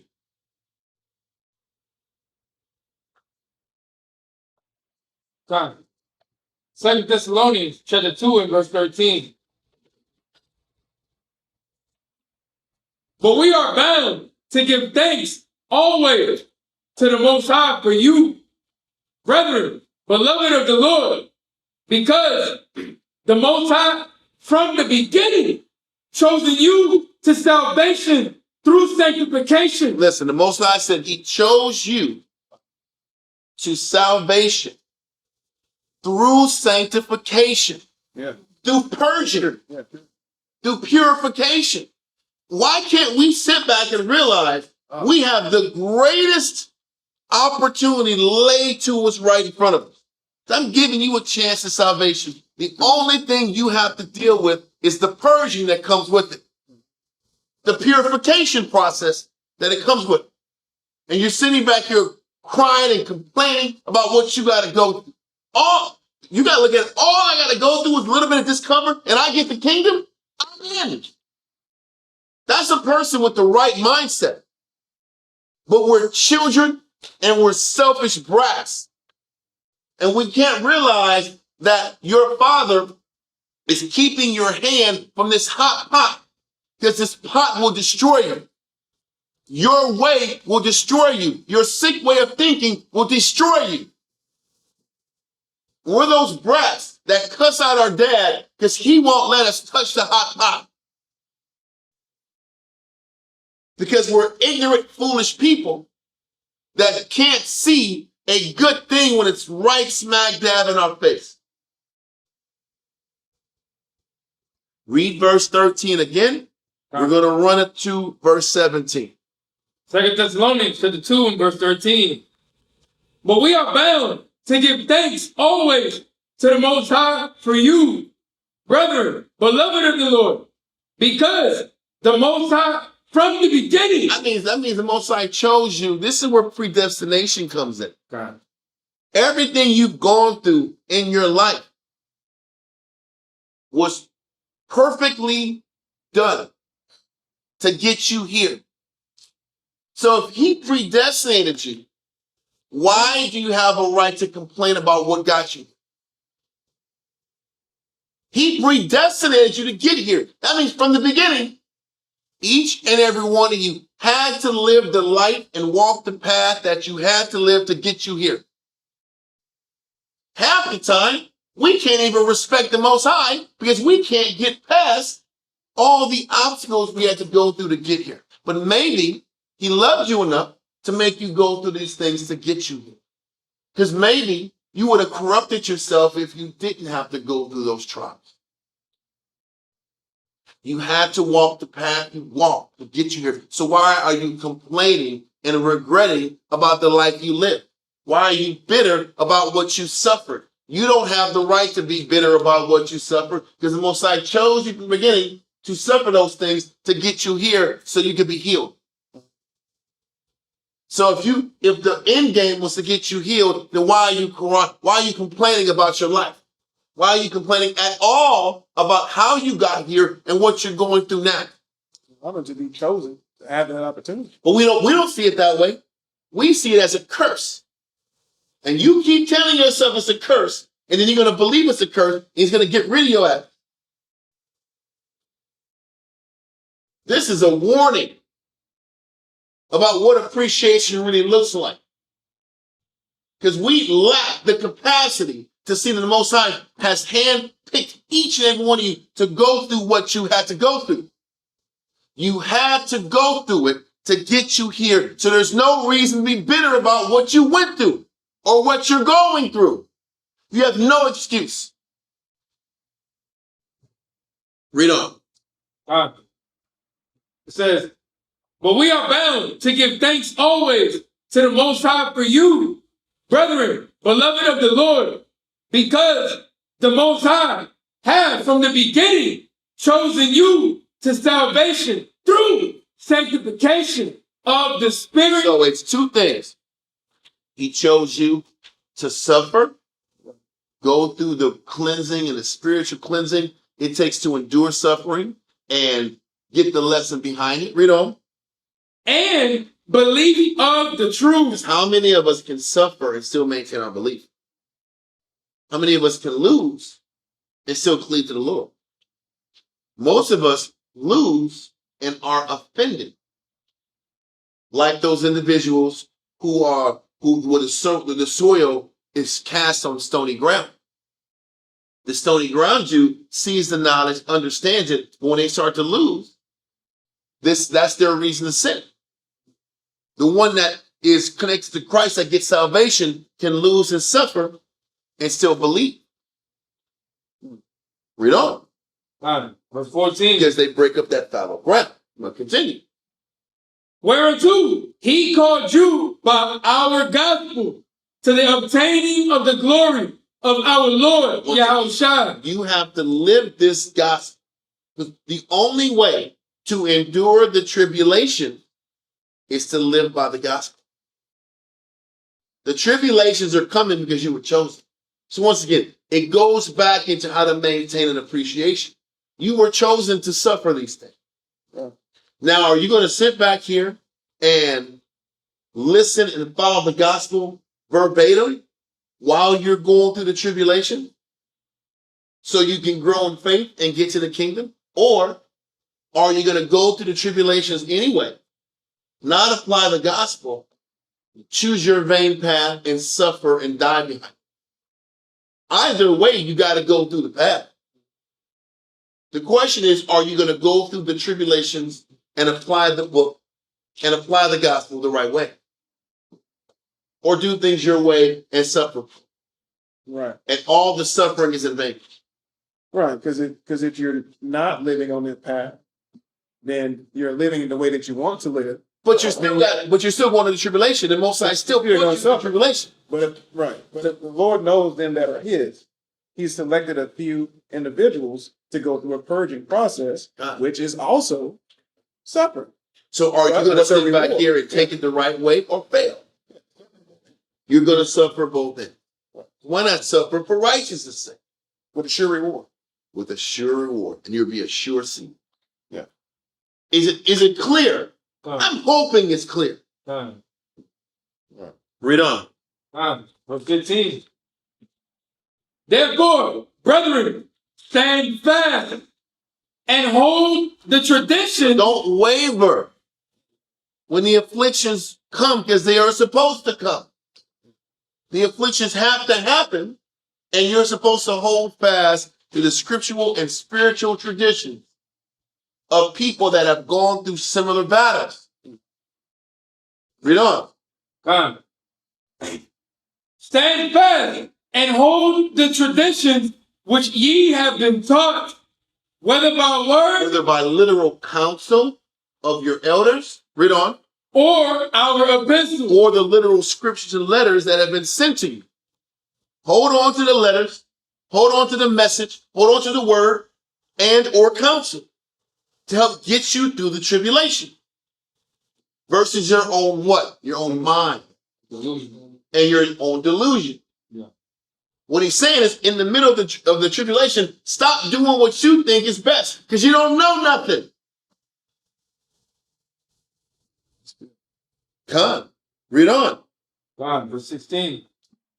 Now our Lord Yahushua himself and the Most High, even our Father, which hath loved us and have given us everlasting consolation and good hope through grace. The Most High has given us everlasting consolation. There's an everlasting gift waiting for you. And there's an everlasting gift that he gives those that are fighting him. What is grace? What's the definition of grace? Getting something you don't deserve. So he gives us grace when we keep fighting. He gives us grace when we keep choosing counsel, choosing scriptures. We're not cursed because we have weak thoughts. We have fears and doubts. We're cursed when we don't choose counsel in the scriptures. Because the Most High's grace is always there when you're fighting. That's what the church don't teach you. Church will throw about grace. Everybody gets grace. You don't got to do a damn thing to get grace. No, that grace is there as a consolation for those who are fighting their battles every day. Because the ones who aren't trying to fight their battles and choose not to see the good in the lesson, who want to be lukewarm, they are given to their own delusion. So are they giving grace? No, they're not giving grace. You earn grace when you keep fighting and you keep choosing to cleave. Because the question we always ask ourselves is, damn, how long can I keep this up? How long can I keep fighting to see things the right way? And the answer is as long as you choose. And as long as you choose to hold on to seeing things in the right way and to fight your thoughts, you will maintain getting the grace you need to keep going. So your grace is interlocked with your choice to keep fighting your thoughts. Because the Most High never took away that malignant root in our spirit. He never took that evil heart from us. So whatever you're born with negative-wise ain't leaving.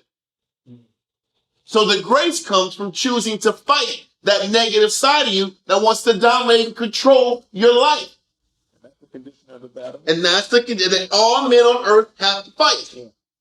But the grace is there when you choose to fight back. And just don't cave into your delusion. And that dynamic is what everybody has to own up to if they want to get the blessing. He that endures to the end, the same shall be saved. What are you enduring to the end on? Can I endure fighting that battle to the end? That's the question. We don't like the conditions of that. Because we want to relax. We want to exhale. No, you got to fight and swing and break yourself to the end. Because, people in the real world understand that. Yeah. Can you sit back here and relax and not work? In the world, you know you got to fight and get it every day long. Yep. Why is gaining the kingdom any different? Gaining victory of your spirit any different? People get it in the gym. You know what I mean? Oh, has all these training, this weakness, this pain leaving the body. All these little slogans that people use to keep going to the damn gym every day. I'm like, cool. How come we can't sit back and put those gym tactics in our spirit? Fighting your spirit is weakness leaving the body. How come we don't do that in the spiritual realm? Because we think living spiritually is sunshine and daisies and I flowers. think it should. We expect it to be easy. And it's not. It's the same level of intensity needed to sit back here and break your body in the gym. Every day to sit back and break your body with your diet. Break your body with stretching. Break your mind and your body going to work. It's all the same level of intensity needed to maintain the grace the Most High has already in place waiting if you just choose to fight it. Versus take the easy path, which is thinking and living in a dream world. Read on. Verse 17. Comfort your hearts. So the point is the comfort in this life is that if you just keep fighting, he's got you. Yeah. That's the comfort. If you just keep fighting and not giving in to the thoughts, not giving in to your weakness, he will protect you and look after you and keep giving you time and keep blessing you. But are you going to keep fighting or not? Yeah, we want to know how long we have to fight. Until you die. That's the answer. Did you die? You got to keep fighting it. But did you die? No. You got to keep fighting. Huh? I've been seeing a lot of shirts like that lately. Did you die? That's a hangover movie hangover statement. Yeah, but did you remember that Chinese guy in Hangover? Right? He's doing all this cocaine and doing these crazy drugs and going wild. He says, yeah, but did you die? Like, damn, bro. I guess he died and got revived. So nothing that they went through mattered at all. The guy had a tattoo on his face and did all kind of weird things in Thailand. That doesn't matter. Did you die? No, then you're okay then. So what is the Spirit saying? You got to fight until you die. That's the expiration date. Let that go. Now we're going to go back to Matthew 13 and 23. Then we're going to get to Luke 8 and 15. Matthew 13:23. But he that receiveth seed into the good ground. So now we're going to go into that last person where the actual knowledge and the information. Don't forget, the seed is the word. The seed is the word of Christ. And this person is actually able to receive the message, get the lesson from the message, grow and be potent behind it. Read on. God. But he that receiveth seed into the good ground is he that heareth the word and understandeth it, which also beareth fruit and bringeth forth some in 100-fold, some 60, some 30. So that means certain people embrace the message more than others. Right. And they go even further in their commitment to change what's inside. Now this verse is good, but Luke 8 and 15 gives even more clarity, because sometimes the Gospels give more clarity from different books. Luke 8:15 gives a lot more clarity about that word or that seed that goes into good ground. Okay? So now we read about the person that receives the word in Matthew 13, but Matthew 13 doesn't explain what kind of mind you have to receive the word. It just says the ground received this seed and everything worked out. Luke 8:15 kind of, it lets you know what kind of mind and what kind of person, what kind of mental archetype you have to receive the word. Because in Matthew 13, the three deceivable people, it went into an archetype. It explained the archetype to somebody. Luke 8 and 15 gives you the archetype of somebody who can receive the message and grow from the word. You have to have a certain way of looking at things in order for Christ's word to stick. So, let's do it.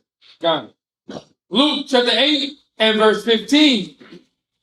but that on the good ground are they So the seed that lands on the good ground, are they what?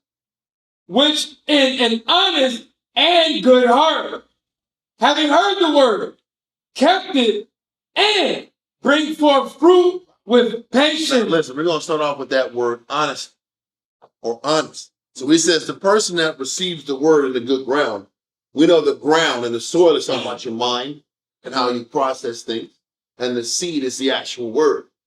So how does an honest person receive the word? What does honesty mean? Because it can be a little vague. So when you look up honesty, honesty ties in with the word true. And this is a Wikipedia definition, but it's not Wikipedia, but regular internet definition. Honesty, there's a few honesty words I want to explain. But to be honest and to operate in the spirit of honesty is alignment between your words, actions, and reality. I'm going to say it again.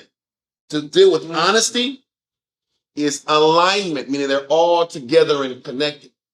Alignment between your words, the things you say, and actions, your lifestyle, and you're aligned in reality. That's the only way the word can actually stick.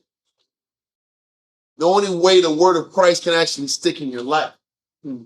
I know people who talk really good and talk like they're kings of the world, but their actions don't match their words.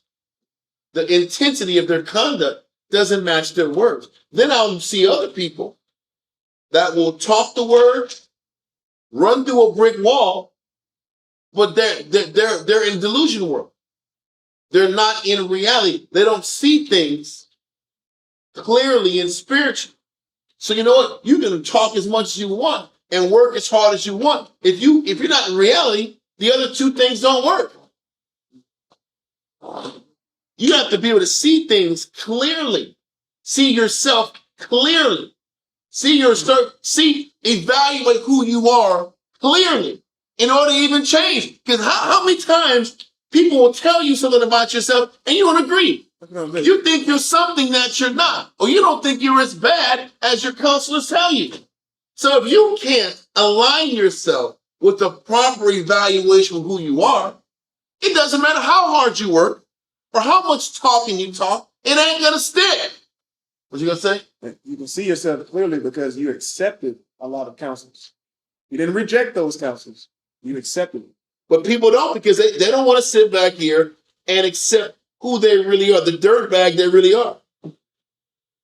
There's a lot of dirtbags in Israel, including each and every one of us, but we lie and we tell ourselves we're good people. So as long as you keep lying on who you are, the word can never stick. The word can never grow. There is another definition that says authenticity to self.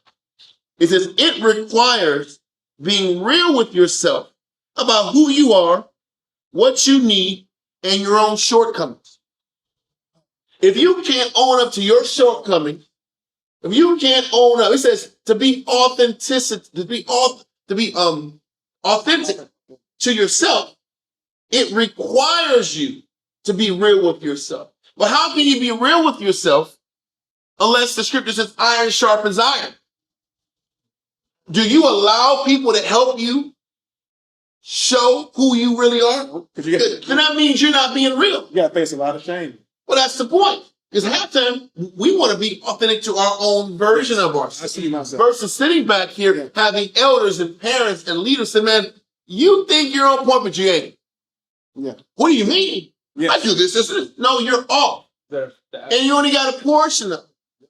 Yeah. But so this is all based upon, if you want the word of Christ to stick into your head, you have to be authentic to how off you are in the spirit.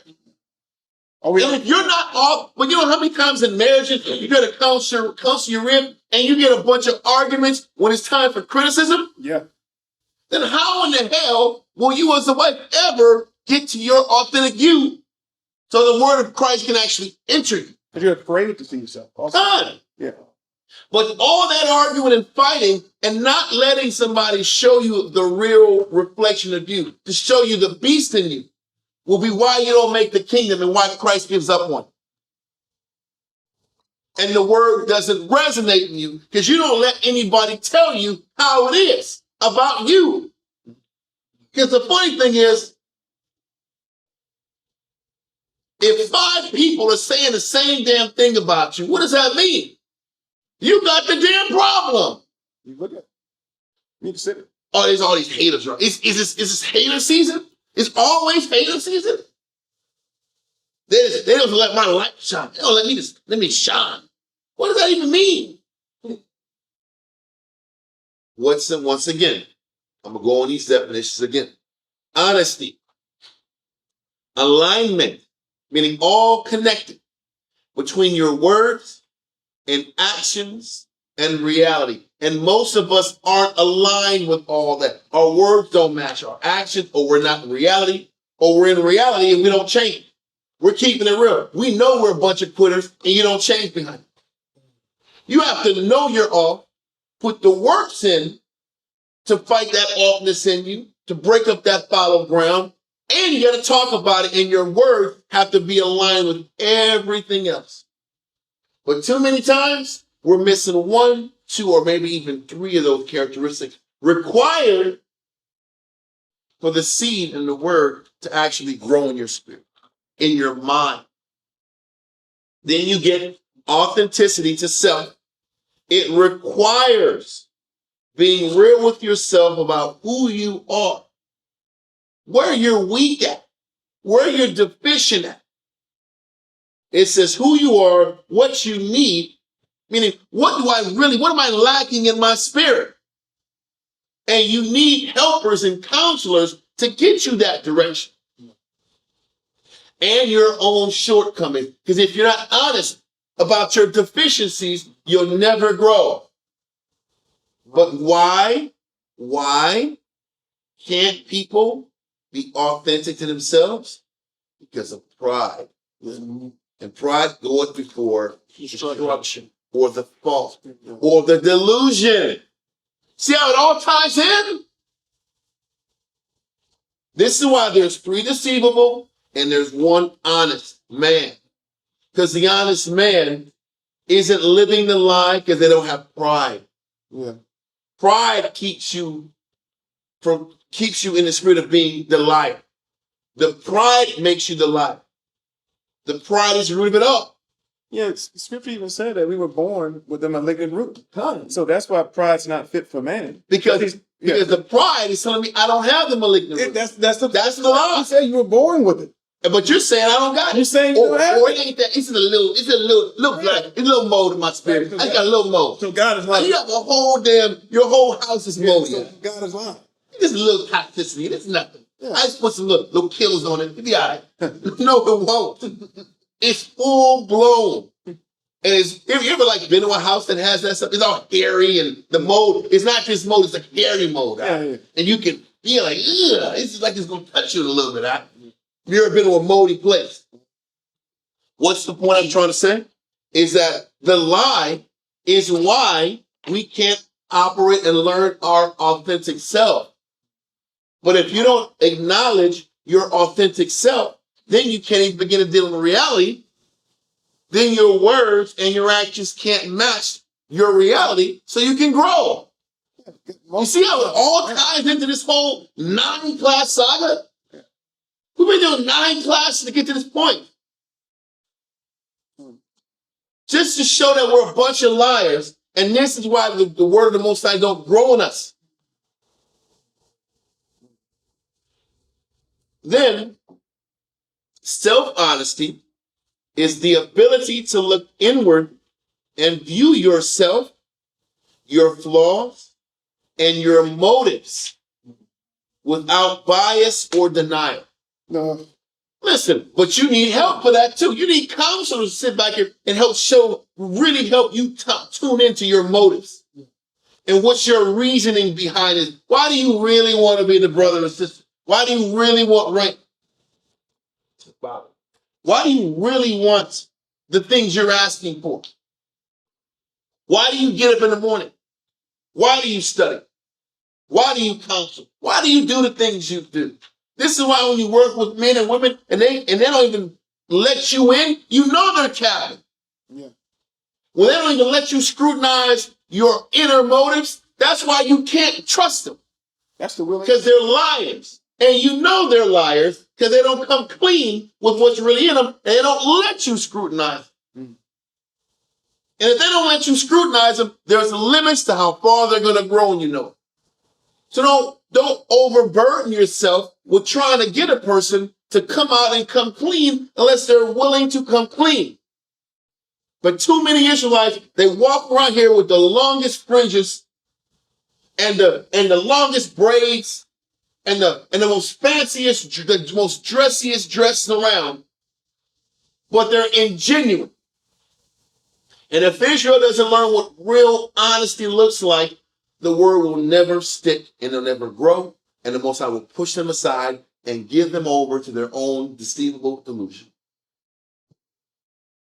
I'm going to go back into those definitions again. Read verse 15 in Luke again. All right. Luke chapter 8 and verse 15. But that on the good ground are they. So listen, the good ground is your mind. How you process things. The seed is the word. We've gone over this parable of the seed and the sower for weeks. About all the type of personalities that get an opportunity to get the word of Christ and it just doesn't stick. Now we're finally at the guy and gal that the message can stick to. What mental and spiritual archetype are you bringing to the table that will make you receive the word, process the word, and the word grow in you, and you will eventually get rewarded with the kingdom of heaven? Because that's really the question. Don't forget. It was Matthew chapter 13. It was verse, I think it was 18 or 19. Don't forget. Matthew 13 and 19 said, when one heareth the word of the kingdom, the seed has to grow to fruition in order for you to gain access to the kingdom. So what type of mind or mentality is even capable of processing and living a life that will earn you the kingdom? Read it again, verse 15. Luke chapter 8 and verse 15. But that on the good ground are they. You have to have good ground. You have to have ground that's tilled, turned over, ready to receive the seed. But what type of tilling, what type of developing of the land do you have to do spiritually? Because we can understand tilling the ground, turning the ground over physically. We can get that. But what is turning the ground over of your mind? What does that mean? Because we can go years teaching people a concept and it just doesn't stick. Why does it stick for one person and not for the other three? Read on. So it says, but that on the good ground are they, which what? Which in an honest. So this ground is honest. But what is honesty? We're going to go on to the definitions of honesty. Alignment. I'm going to say it again because this is it, man. This is what it's all about. This is what it takes to get to the kingdom. Alignment between your words and actions and reality. One of those three, two of those three, or all three of those things are out of alignment. Then you're not going to be able to receive the message. If any of those three things aren't connected, you're not going to grow. How many people have I come across who know all the answers to the test, can verbally say everything they got to do, but they don't do it? Right. So, I'm sorry. How many of us, let me say it again, know what to do and don't do it? Then the word ain't going to grow in you. How many of us say they know what they have to do and actually do works, but it still doesn't work? I know people work hard as hell and they still don't get blessed. Why? How does one person work hard as hell and not get blessed, and another person work hard as hell and get blessed? It's because the person that works hard as hell isn't in reality. Because what does that mean? That means the spirit that you're working in is still wrong. How hard you're working is wrong. What you're focusing on while you're working is wrong. You need to be in reality about your condition, about what you're working towards and what you're fighting. You have to be clear with what the battle is in order to work hard and see the result work in your favor. A lot of us, we think we know what we have to work on and we'll do something that you're not supposed to do or that's not what's needed. You know how many Israelites work on things that are easy for them and will avoid the real things? And they'll work hard at the easy thing? Those bench press Israelites. They will work hard on things they already know what to do. And we wonder why they don't get blessed. But then the brother said, hey, you need to focus on this. I don't think so. I'll get to that later. Okay. Then that means you're not in reality. And that means the message ain't going to stick. And that means you're not going to grow. And that means you're wasting your time. That means you're living in vain. And now you're on the clock. How long are you going to sit back here and keep avoiding the thing you got to fight? That means you got to be humble to get in reality. Yeah. Because pride is what makes a person deceivable. The fact that you lie to yourself and tell yourself what you need or you don't need, that takes you out of reality. What breaks pride? The iron that sharpens iron. The brothers and sisters who are to tell you what the real issue is. You need that to get you out of your prideful state, which takes you out of your life, that can reconnect you to reality.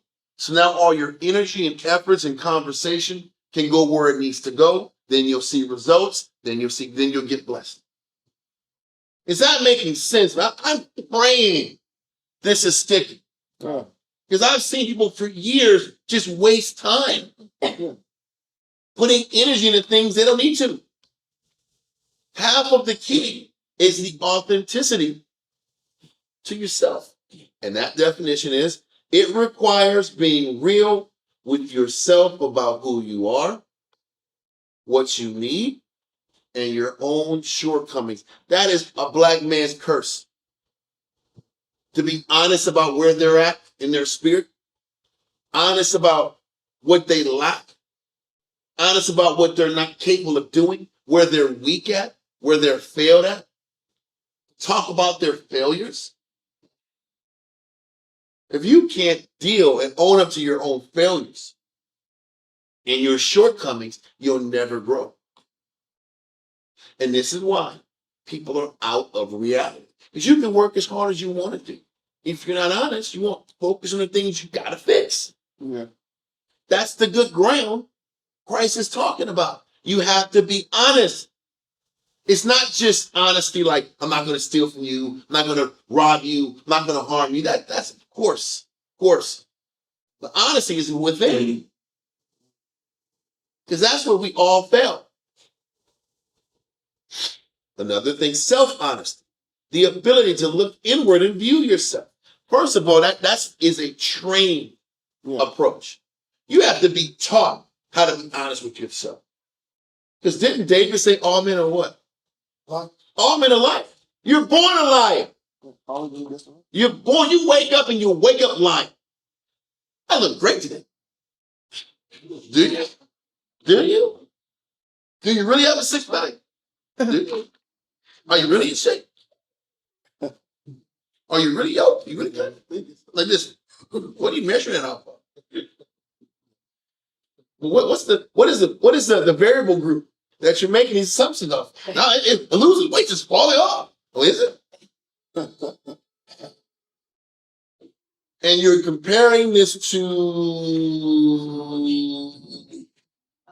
what you saw like 6 months ago. Okay, but are you really in shape, or are you just better than you were? I was at the doctor like a month ago, and they were saying I looked at the doctor's notes from last year, and they said this guy was obese. I was like, damn, obese, damn. It wasn't that bad, son. I had a little LB, look obese. That's crazy, son. That's crazy. But I'm like, that's what the white man called him. He called me obese. I was obese. Listen, I don't believe that. That's a lie. I ain't obese. I'm a king. I ain't obese. Talking about. Ain't that bad? I was slipping up a little bit. I wasn't nothing. I'm like, what? I'm like, damn. Obese? This is a lie. This is slander. This is a slanderous right here. I thought it was slander. Or if it's slander, or I had to own up, because to this white man's measurement, I was out of pocket. I was whack. I was like Larry Holmes flattening his sick guy. I was out of there, right? I was out of there, right? So what am I going to accept? I got to own up to it. Or I'm not going to be a reality. And I'm going to walk around here saying, I remember there was a brother had a real weight issue. And he used to buy these shirts that were like quadruple X. And he was like big and loving it. Man, you stop lying. You ain't loving none of that. You're not loving it. Stop it. Why are you even walking around here wearing a shirt that you know is a lie? Big and loving it. Get out of here, son. You hate that. Can you get in reality and like, this sucks? Can you say this sucks? Because if you say this sucks, and it doesn't feel good, and my chest and heart's on fire, and my joints are yelling at me, then you can start your path to success. Because when you're out of pocket, your ankles be on fire, don't they? Like, damn, why is my back hurting? This must be sciatica. No, it's fat. That's why your back is on fire. And I can say that because I had those issues. So it ain't like I'm just sitting back and, oh, you're precious against the big people. No, he said I was obese on national television. So now what? I just sit back here and be real about it. And then I just go get off my butt and work out. Now I feel better. But it ain't there yet. So I got to sit back here and fight every day to stay in reality and fight my battle. And when I told myself everything was okay, let me get some more cheese fries.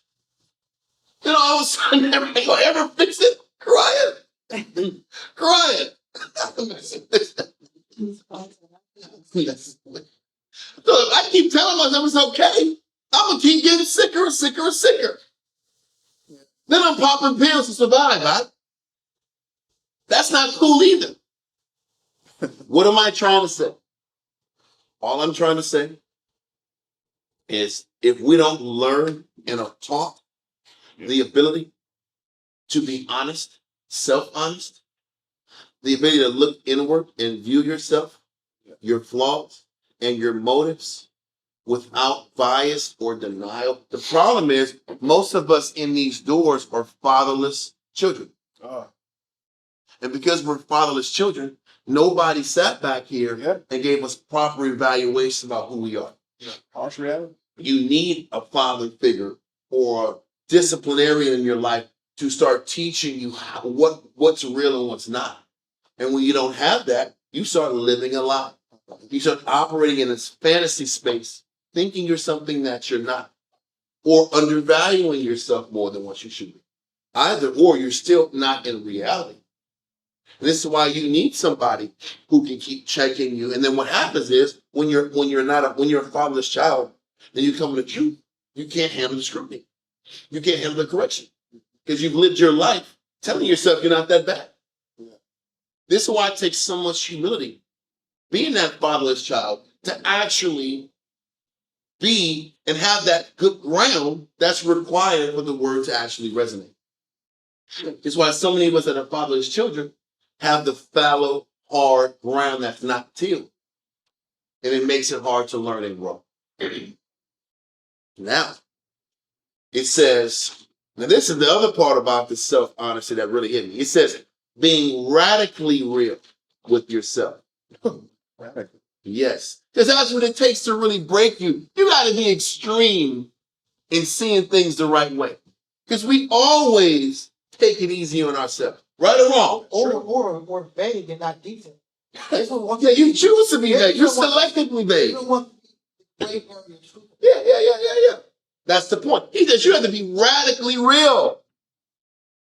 Radically real with yourself about your own feelings, flaws, and motives. And we're not. We are the opposite of transparent. We are vague. We are obtuse. We're all the little words to say we're trying hard, but we're not really trying. We cap. Whatever words you want to use. We're not honest. And because we're not honest and we're not in reality, you can have all the motivation in the world. If you're not in reality, you're not going to grow. You can be in reality, but without work ethic, you're not going to grow. It's not just the reality thing. You can know exactly what your problem is, but you don't want to fight your battle. You're lazy. Then you're going to lose. Or the words you say are clear. You have the clear path, but you lack the engine. You have a moped motor when you need a V8 or a V12. That's all you got. I can't go over 15 miles an hour, but you got to go up this hill. You're going to be struggling. You might get midway and stop. I ain't got nowhere to go. That's the Jew too. So you got moped motors, or you're in space world.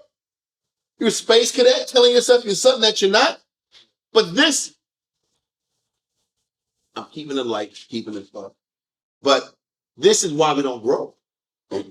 This is why the message doesn't stick.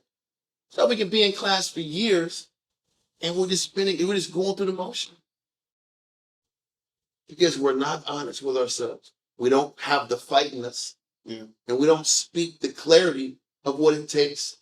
Because even our words are based upon learning the proper method. So your words are just as a man thinketh, so is it. So your words are based upon the method and the doctrine, the approach you're following. That's hard in itself, to learn the approach.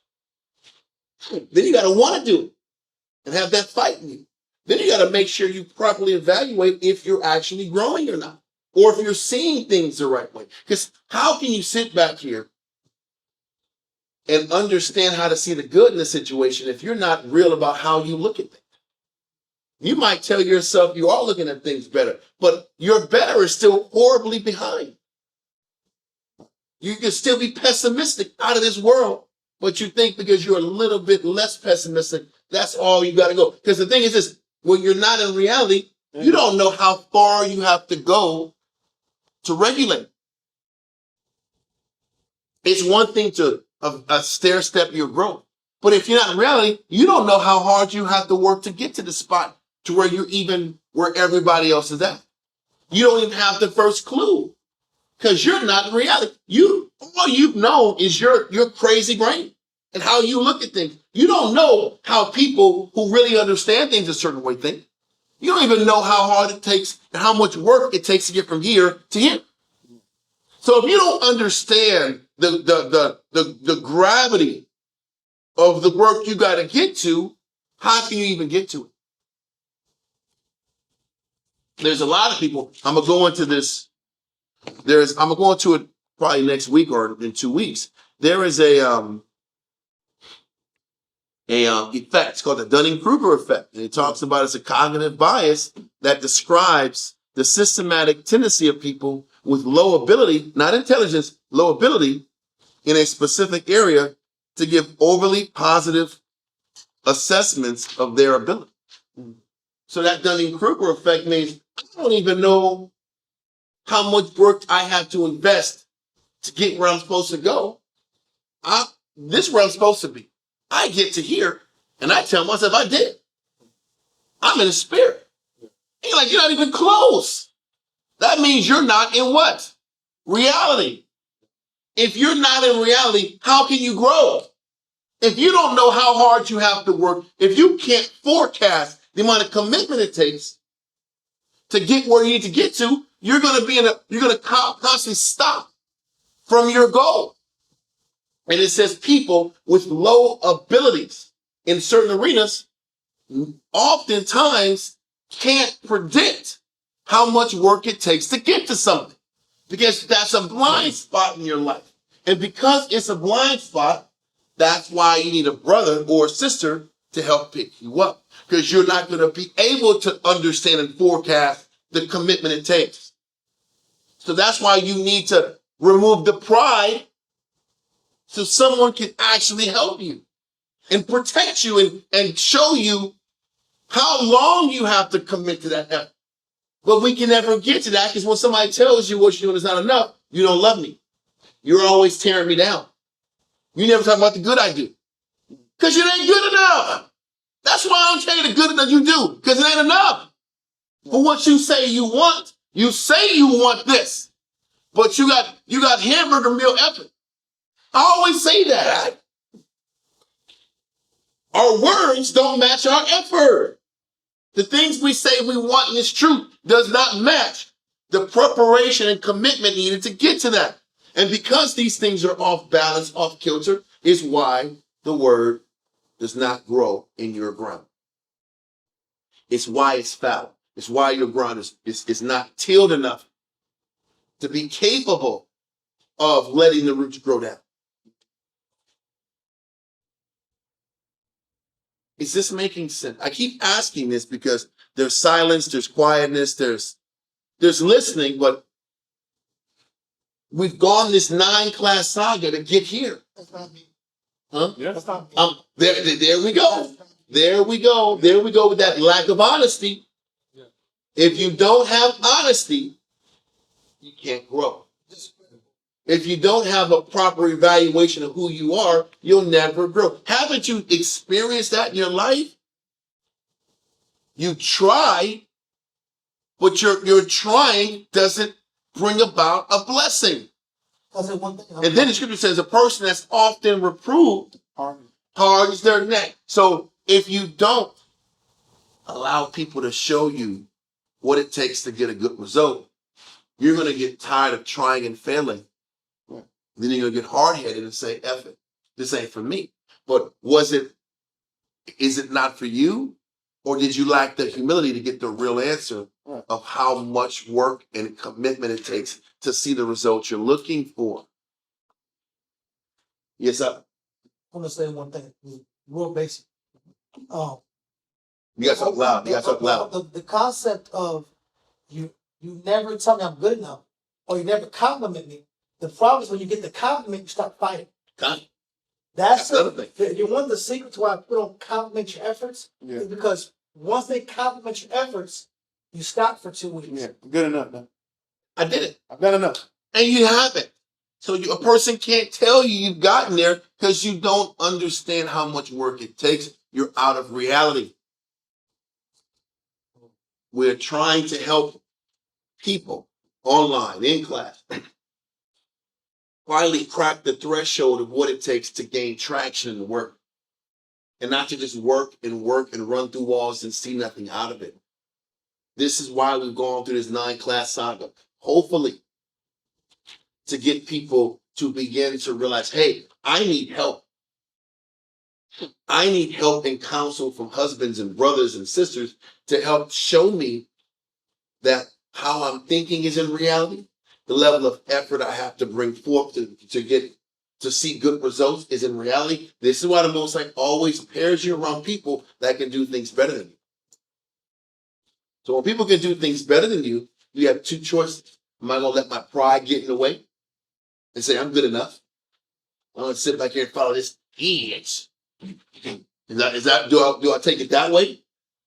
Or do I say, the Most High is having this person be the measuring stick to let me know how much work I have to put into in this arena to where I can be justified to receive a blessing. Same thing with men. Most High brings opposite pairings with brothers. And people can do things better than you. And are you humble enough to follow their pattern? Because they obviously are in a reality in this arena because it works for them. And they get blessed in this arena. But we're so focused on competition and ego, we don't want to sit, which is the pride, which is the lie, which is the deceivable nature, which is the lukewarm nature. We're so caught up into the lie and the pride, we don't sit back and learn how to be in reality in order to learn how hard you have to work to get the blessing. It's the same thing in the mall. But if sit back here and watch you work at the mall and never learn how hard you have to work to get the blessing, how focused you have to work to get the blessing, how intense you have to work. There is a certain level of effort in communication, connectivity, spirit, effort, faith that it takes to break the zone, right? There's a certain level of work, but a lot of people just refuse to mimic the level of effort it takes to get blessed. And then they're mad they don't get blessed. That's in the mall. That's with sisters and brothers, the whole nine. But we'll put the work in and the effort, but the effort is not calibrated at the level it needs to get the response. And that's what the Most High gives you enough help to help calibrate you if you're humble enough to receive it. And if you're humble enough to receive it, then you'll get into the level of reality necessary to get the blessing. So now you understand the intensity of work you have to bring to the table and the level of words and communication and studying it takes to get what you're looking for. People sit back here and study, but they don't study at the level required to learn anything. Why don't sisters learn from sisters who can actually study and follow their study patterns so they can actually learn how to study long enough for the message to stick? Same thing with brothers. Everybody will sit back and study on their own, have trash note-taking, trash study habits, and just won't even just mimic somebody who actually has good study habits. The guy that's on the podium, why don't you follow that guy? No, because that person's going to make me feel stupid. And there the lie kicks in.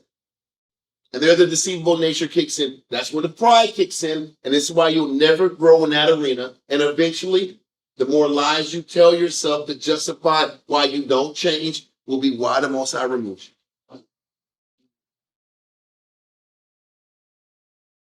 That's it for tonight. Israel, at the water tuning in. See y'all on Wednesday with Shamshon.